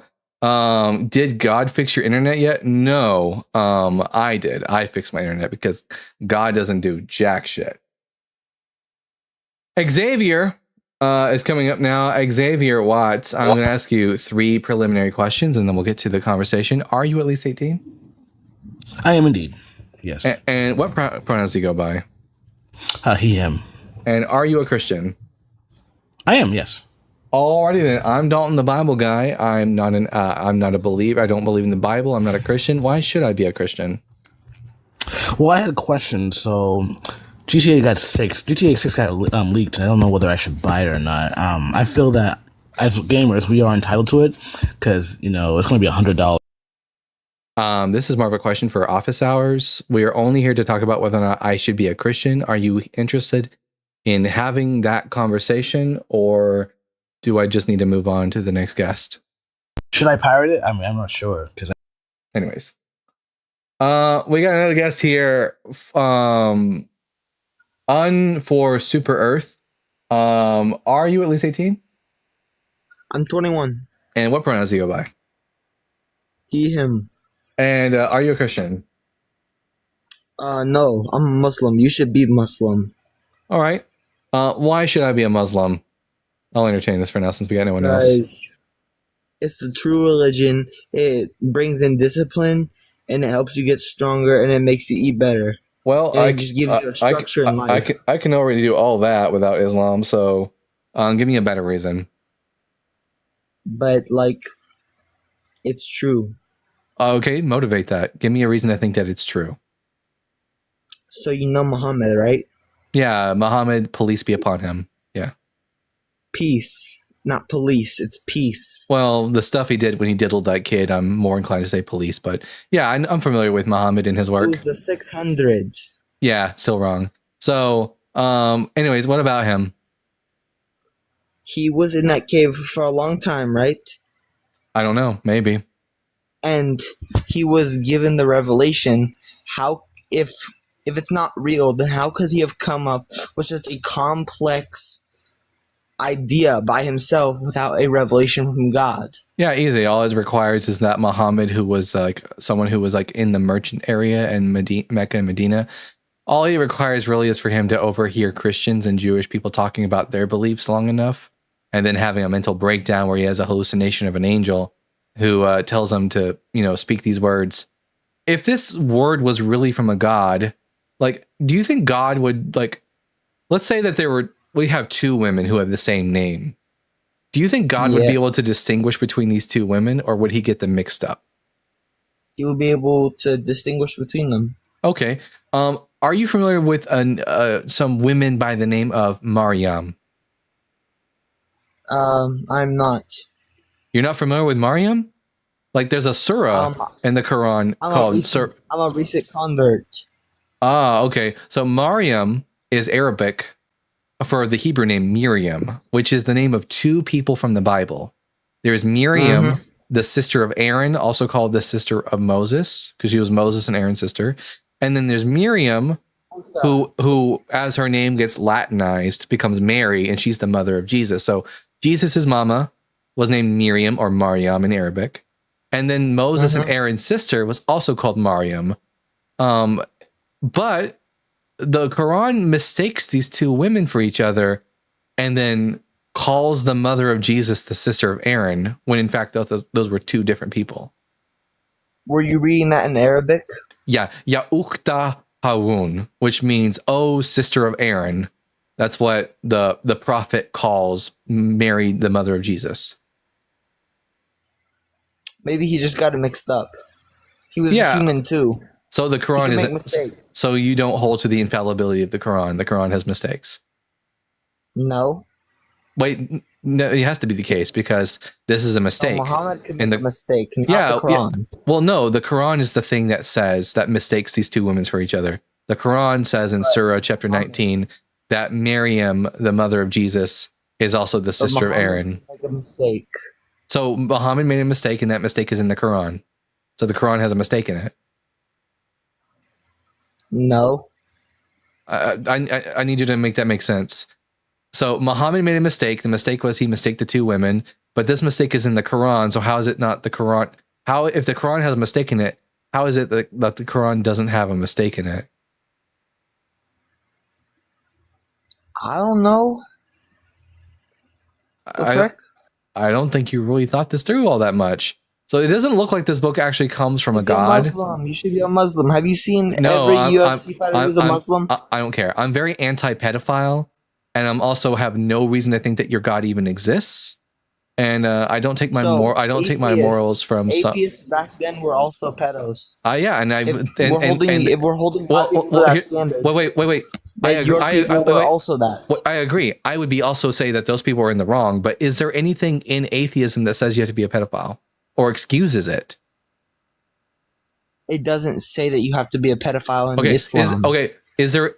If you ask atheists like myself, if pedophilia is, like, let's say you name a person from a long time ago who was a pedophile. If you say this person was a pedophile, I'll go, yeah, and they were in the wrong. Can you say that Muhammad was in the wrong?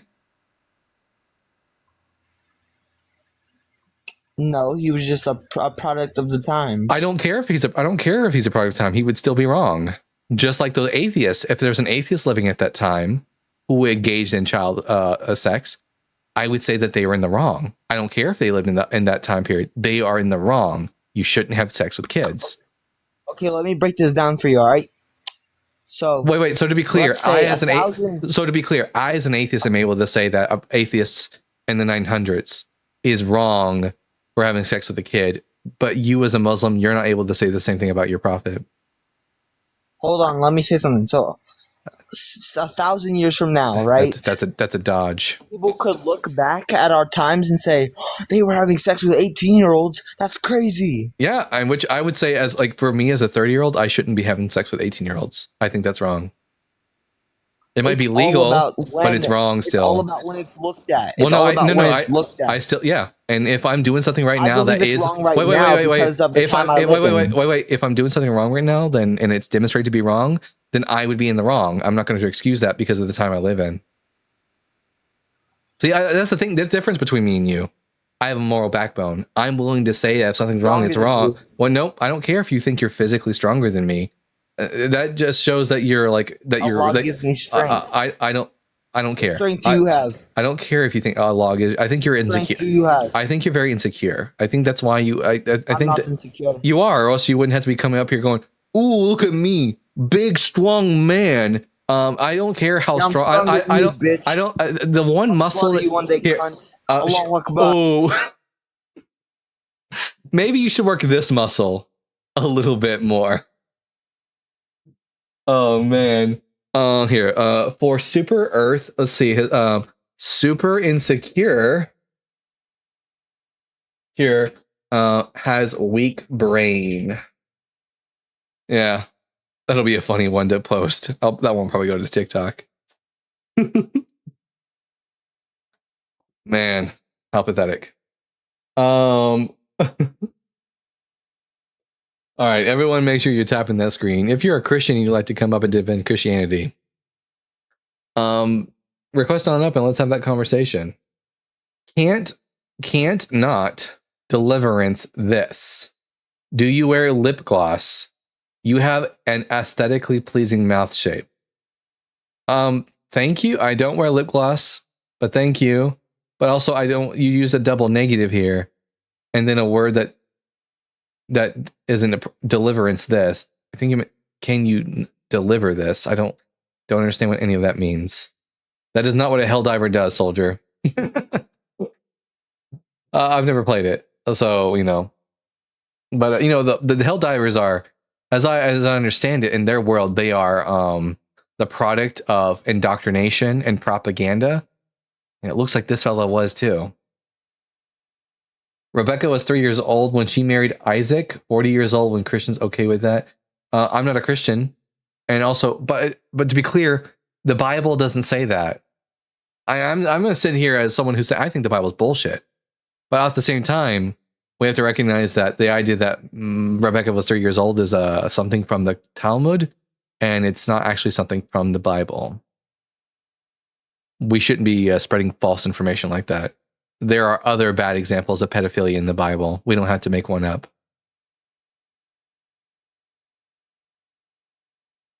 Liar Bible mentioned Rebecca being married at 3. Where? Give the verse. I'm guessing you're a Muslim who are just trying to defend pedophilia. But guess what? Even if it was true that Isaac married Rebecca at 3, then Isaac's a fucking pedophile. And he's just as bad as your prophet.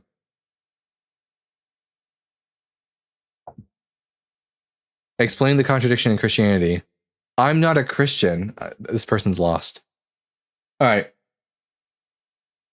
We have here Nas, your new favorite MMA fighter. Nas, are you at least 18 years old? I'm 16. So that's a no. Sorry, we don't talk to children. Unlike the Prophet Muhammad, we're not interested in children. Crazy work. Muslims coming out of the word work tonight.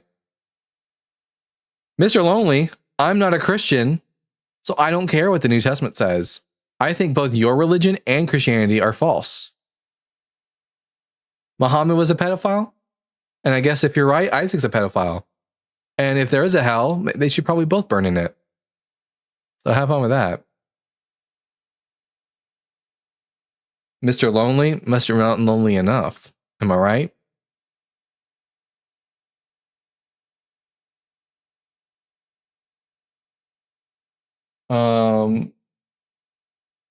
All right. Thoughts on Unitarians? Oh man, help me. Which one are the Unitarians? Are the Unitarians the ones who believe that the Father like came down and became Jesus? Or are the Unitarians the ones who think that only the Father is God and that Jesus isn't God? If it's the latter, then the Unitarian position is actually more biblical. If it's the former, then I would disagree with that based on what the Bible says. More liberal and non-Trinitarian. Oh yeah, because the Bible doesn't support the Trinity. All right. We're going to bring up now Josh Don't Get Political. Josh, are you at least 18 years old? Yes, I'm 19. And what pronouns do you go by? He, him. And are you a Christian? Yes.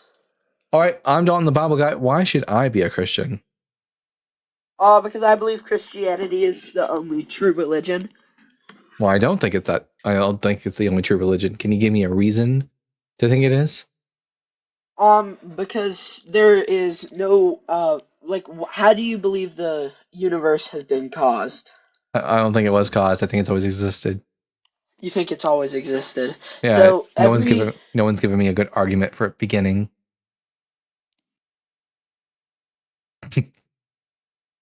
They left. I'd leave too.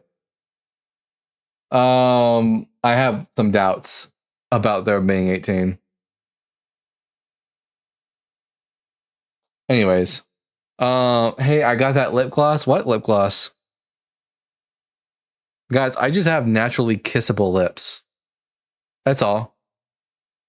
No lip gloss, no lipstick. I'm just very kissable. He didn't know what to do. He was like, fuck, I didn't even think about that. I didn't even think about the universe maybe not coming into existence, not like having a beginning. Fuck me. Well, it looks like the Christians are too cowardly to come in now. So I suppose we will be opening up the floor to office hours. So if you're a friendly and you'd like to call in, make sure to request up on TikTok, or if you're, or you can requesting at tinyurl.com/BG show Discord. And we can have questions and conversation. If the universe has always been, then how can we see the expansion of it? Well, it could be that the universe is going through periods of expansion and contraction over and over again. That's one possibility.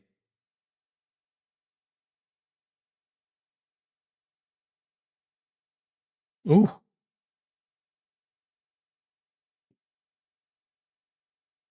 And as I've recently learned, the universe is infinite in size, which is crazy. Crazy work. Crazy work, universe. Going on a diet. Just kidding. I'm not going to body shame the universe. Who am I to talk? All right. Checks Me Out is coming up. Checks Me Out. Welcome back to the live. What's up, buddy? Welcome to the office hours. What brings you up, bud? So I just kind of wanted to, once again, say thank you for what you're doing and kind of share my story on why I fell from quote unquote grace, if that's okay. Sure. Yeah. What was the thing that pushed you over the edge? What I told y'all in the super chat. So I grew up in a United Pentecostal home, right? Yeah. Speaking in tongues, going to church every Sunday, Sunday night, Wednesday, very indoctrinated my whole life. And I can honestly say that some of the things that I've been through, I had a lot of battle with, for instance, the speaking in tongues, right? When there's a group of people at a young age, you're influenced, and the brain is a super powerful thing. And now I look at it in hindsight, I realize it, right? But I became kind of rebellious, I grew up without parents. My grandmother was my parent, and she wasn't the best. She used her religion as a tool for a public face, right? And then she lived by, pretty much Old Testament rules when it came to kids. Don't listen to them; they're not to be heard. Beat them, things like that.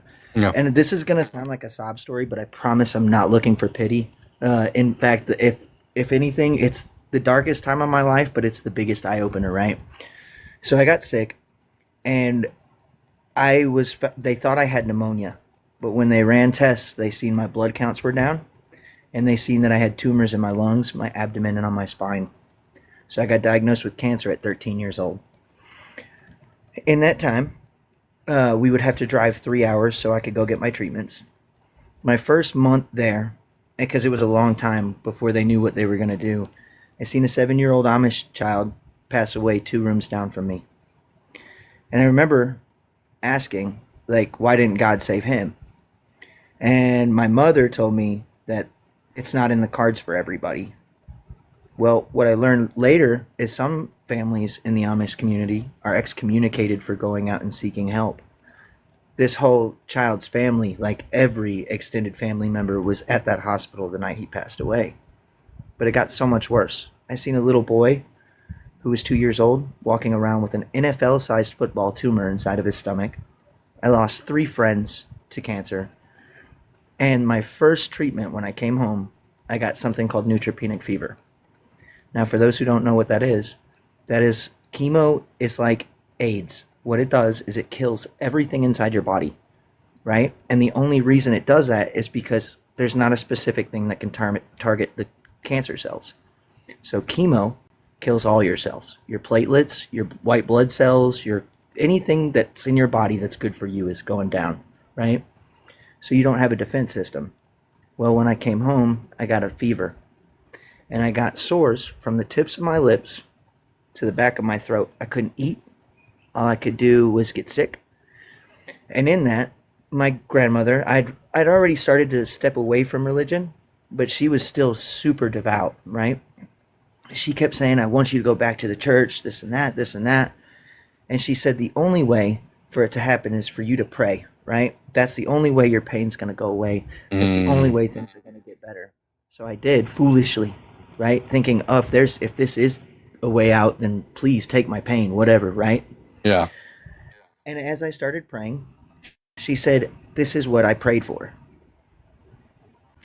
I'll never forget this. And, if she were still around, she would deny this to the very end. She did. And I remember asking her, I said, what do you mean this is what you prayed for? She said, I prayed that God would bring you back to him by bringing you to your knees. And right there, my eyes opened for the rest of my life. I decided that I would never, ever serve any God, any deity but myself. And I just want to thank you for what you're doing, because if my message could reach somebody and say, hey, look, Christianity's not the only way. You can be a good person. You can have morals. You can live a good life without the laws of fear and hatred, because that's really what those are. If there's no love in that book, I'm sorry, man. Even the teachings of Jesus, like, cool. Like, I don't think if he was a real person, I don't think he was crucified or executed for his claims of being the Son of God. He was a shit starter. Yeah, basically. He stood against the grains. Yeah, he stood against the grains. He was a rebel. And how do you silence a rebel? You make a lesson out of him, right? Yeah. So I just wanted to come up here and share and say, like, hey, if anybody is going through it and they have doubts, listen to those doubts. There's a reason we have those. Those are instincts. It helps us get further in life. And I think without indoctrination, there will be no religion in hundreds of years. It'll be gone. It will diminish. Well, let's cross our fingers. But hey, checks me out. Thank you for calling in today. And thank you for your super chat. And you have a wonderful night, my man. You too, man. I'll be sure to tune in more. All right. We're gonna bring up Chris Main now. Chris, reminder: theist or non-believer? Sorry, what'd you say? Theist or atheist? One more time. Sorry. Theist or atheist?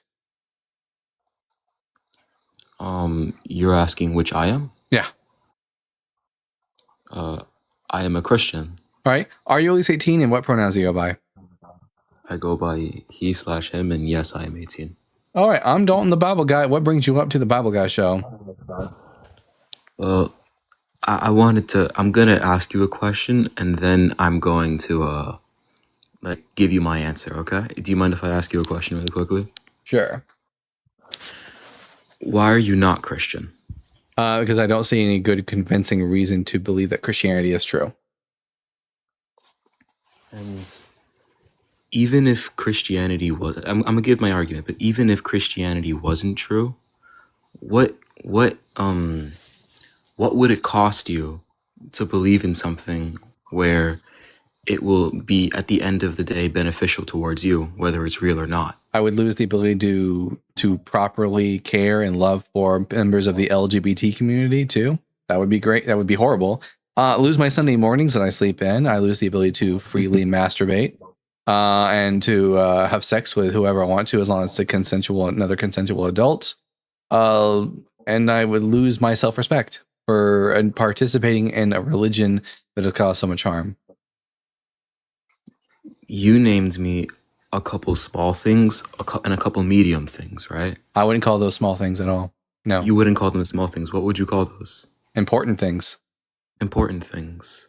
Yes. You think that the supporting of a group is more important than it is important. I agree with that. Yeah, and I would be in a mentally horrible place if I had to somehow force myself to act in contradiction to the well-being of members of that group.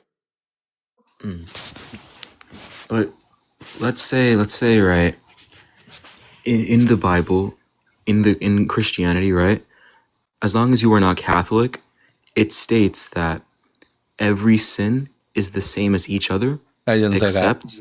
It doesn't say that. No, it doesn't. Not in the Catholic Bible. No, not in besides not in the the sin of blasphemy. Well, no, show me where it says that all sins are equal in the Bible. I would need to search it up. Do you mind if you give me like a minute? I could give you a verse. Yeah, you can try. Just 30 seconds. There's the closest you're going to get to is a passage in James which says if you've broken one law, it's as if you've broken them all.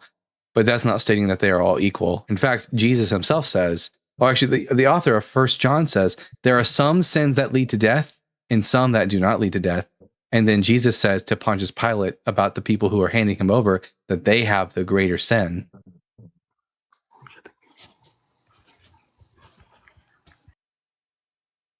Damn.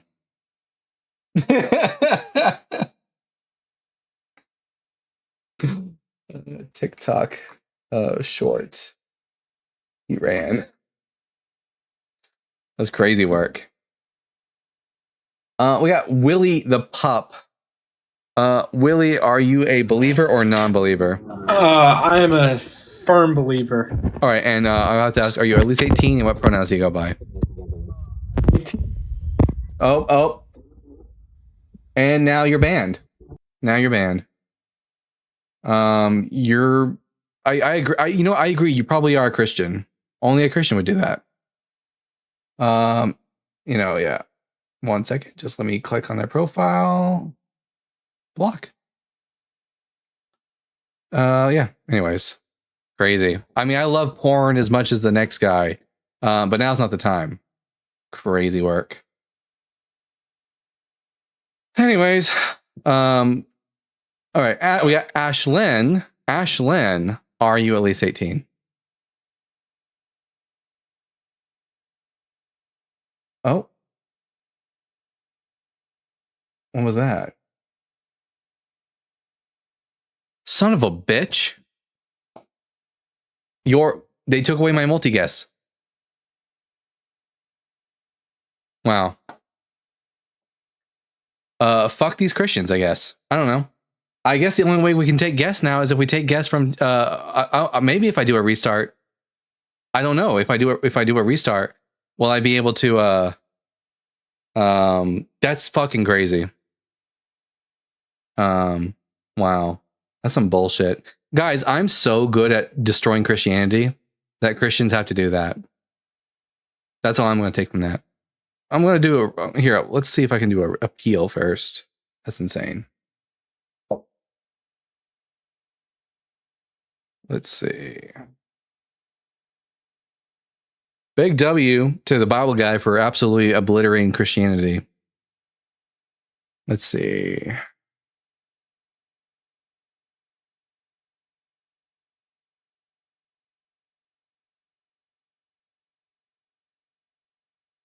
There's got to be some sort of setting that keeps people from turning on their cameras, right? He said he was MAGA too. Oh, I believe it. You can choose this and to not let guests turn on the camera. It's new. Well, fuck me. Here, I'm going to try to do a restart and see if it still doesn't allow me to do multi-guest. So we'll be right back. Guys, that's insane. It's fucking insane. I'm actually really upset about that. Christians are weak.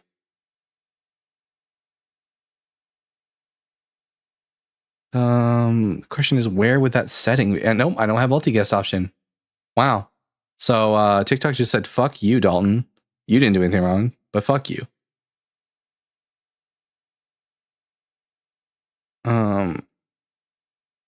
Insane.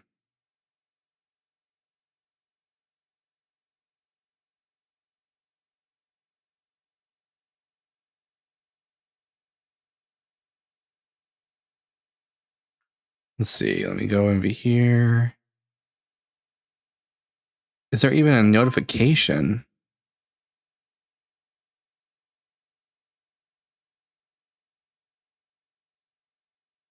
TikTok hasn't even given me a notification. It doesn't look like.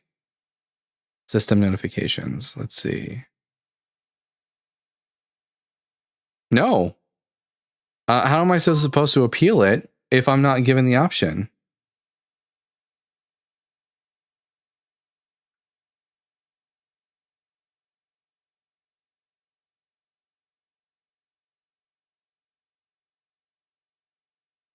Whoopsie, I actually clicked on the wrong, 1 second.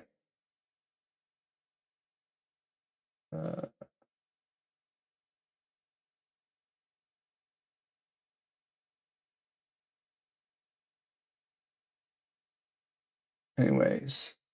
Won't let us request up host. Yeah, I know. Yeah, I know. Some jackass Christian decided to post porn on my live, so I got that taken down. Fuck.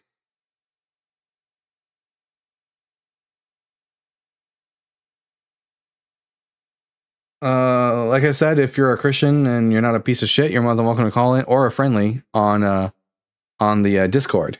tinyurl.com/BG show Discord. TikTok Studio.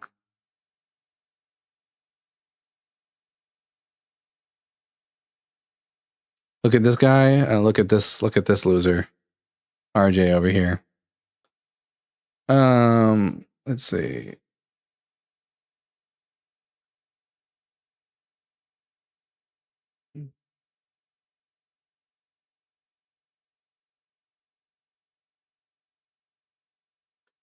At checks me out with the $5. Forgot to say that I adopted a kitten today. His name Beans.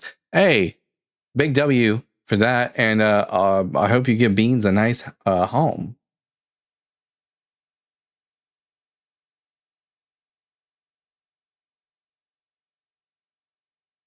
Well, I don't know what to tell you guys. If I can't get guests up, I can't just sit up here and just jibber jabber. This is insane. But yeah, maybe I'll just go on my backup real quick, and we'll get a guest up. So I'll be right back. I'll get my backup account going, and we'll go live in a second over there. So see your accounts, switch accounts. I gotta end the live first.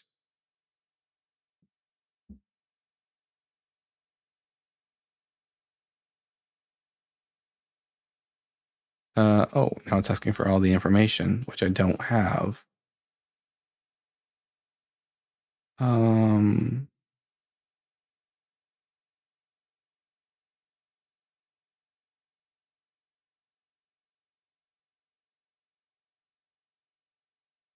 second.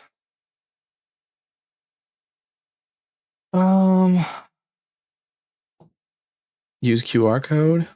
That could work.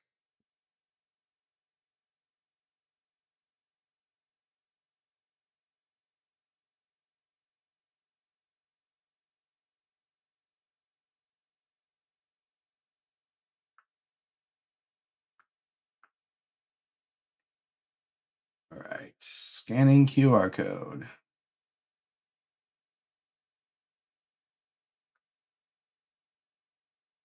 Let's see.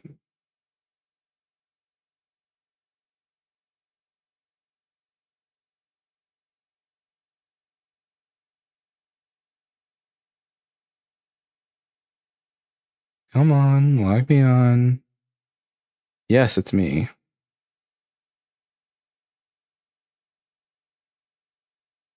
Continue.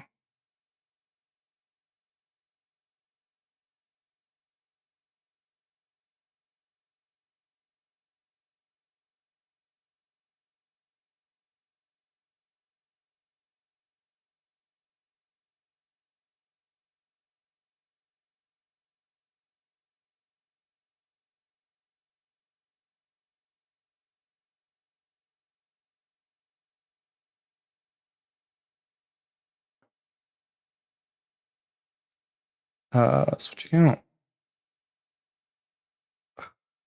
The fuck.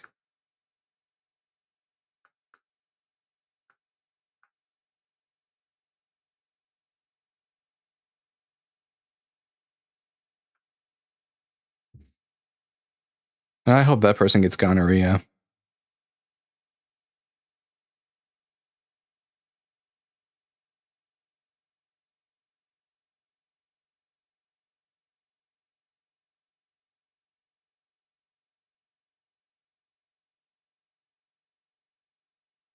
All right, we logging in now.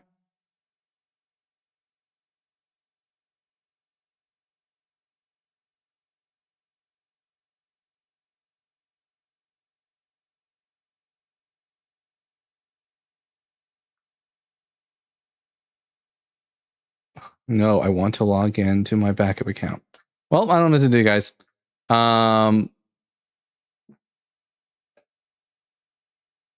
I can't log in right now to my backup account because I don't remember all the information. So I guess that's just going to be the end of it for tonight, since I can't get any guests to come up on the Discord. So,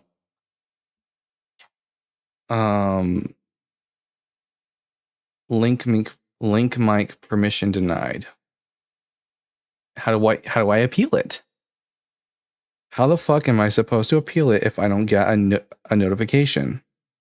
I really hope this is not like them saying, by the way, you're done. Like, Bible Guy account, dead. I really hate to have to start over with almost no followers.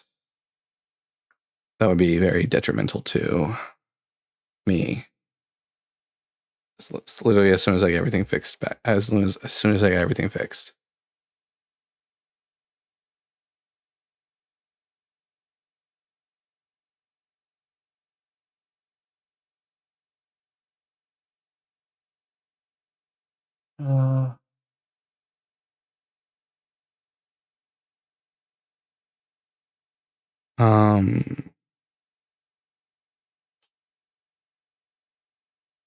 No, I don't have a notification for it, so I'm guessing I'm gonna have to call the customer support line or something. So I'll have to get back to you guys about this.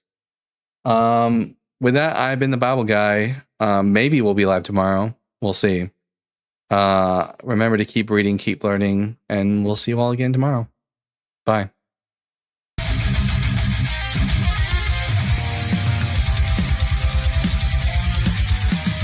Born from dust and questioning fire, wielding truth like a sword of desire. Ancient scrolls and cosmic flame. He tears through myth, he breaks the chain. Echoes of prophets, the stars align. Knowledge and thunder intertwine. Reason ascends where blind faith fell. He reads the word and he reads it well. The Bible Guy, seeker of the light. Through time and fire he rides the night. With reason's blade and wisdom's cry. The world shall hear the Bible Guy. Scrolls of ages, words aflame. He dares to question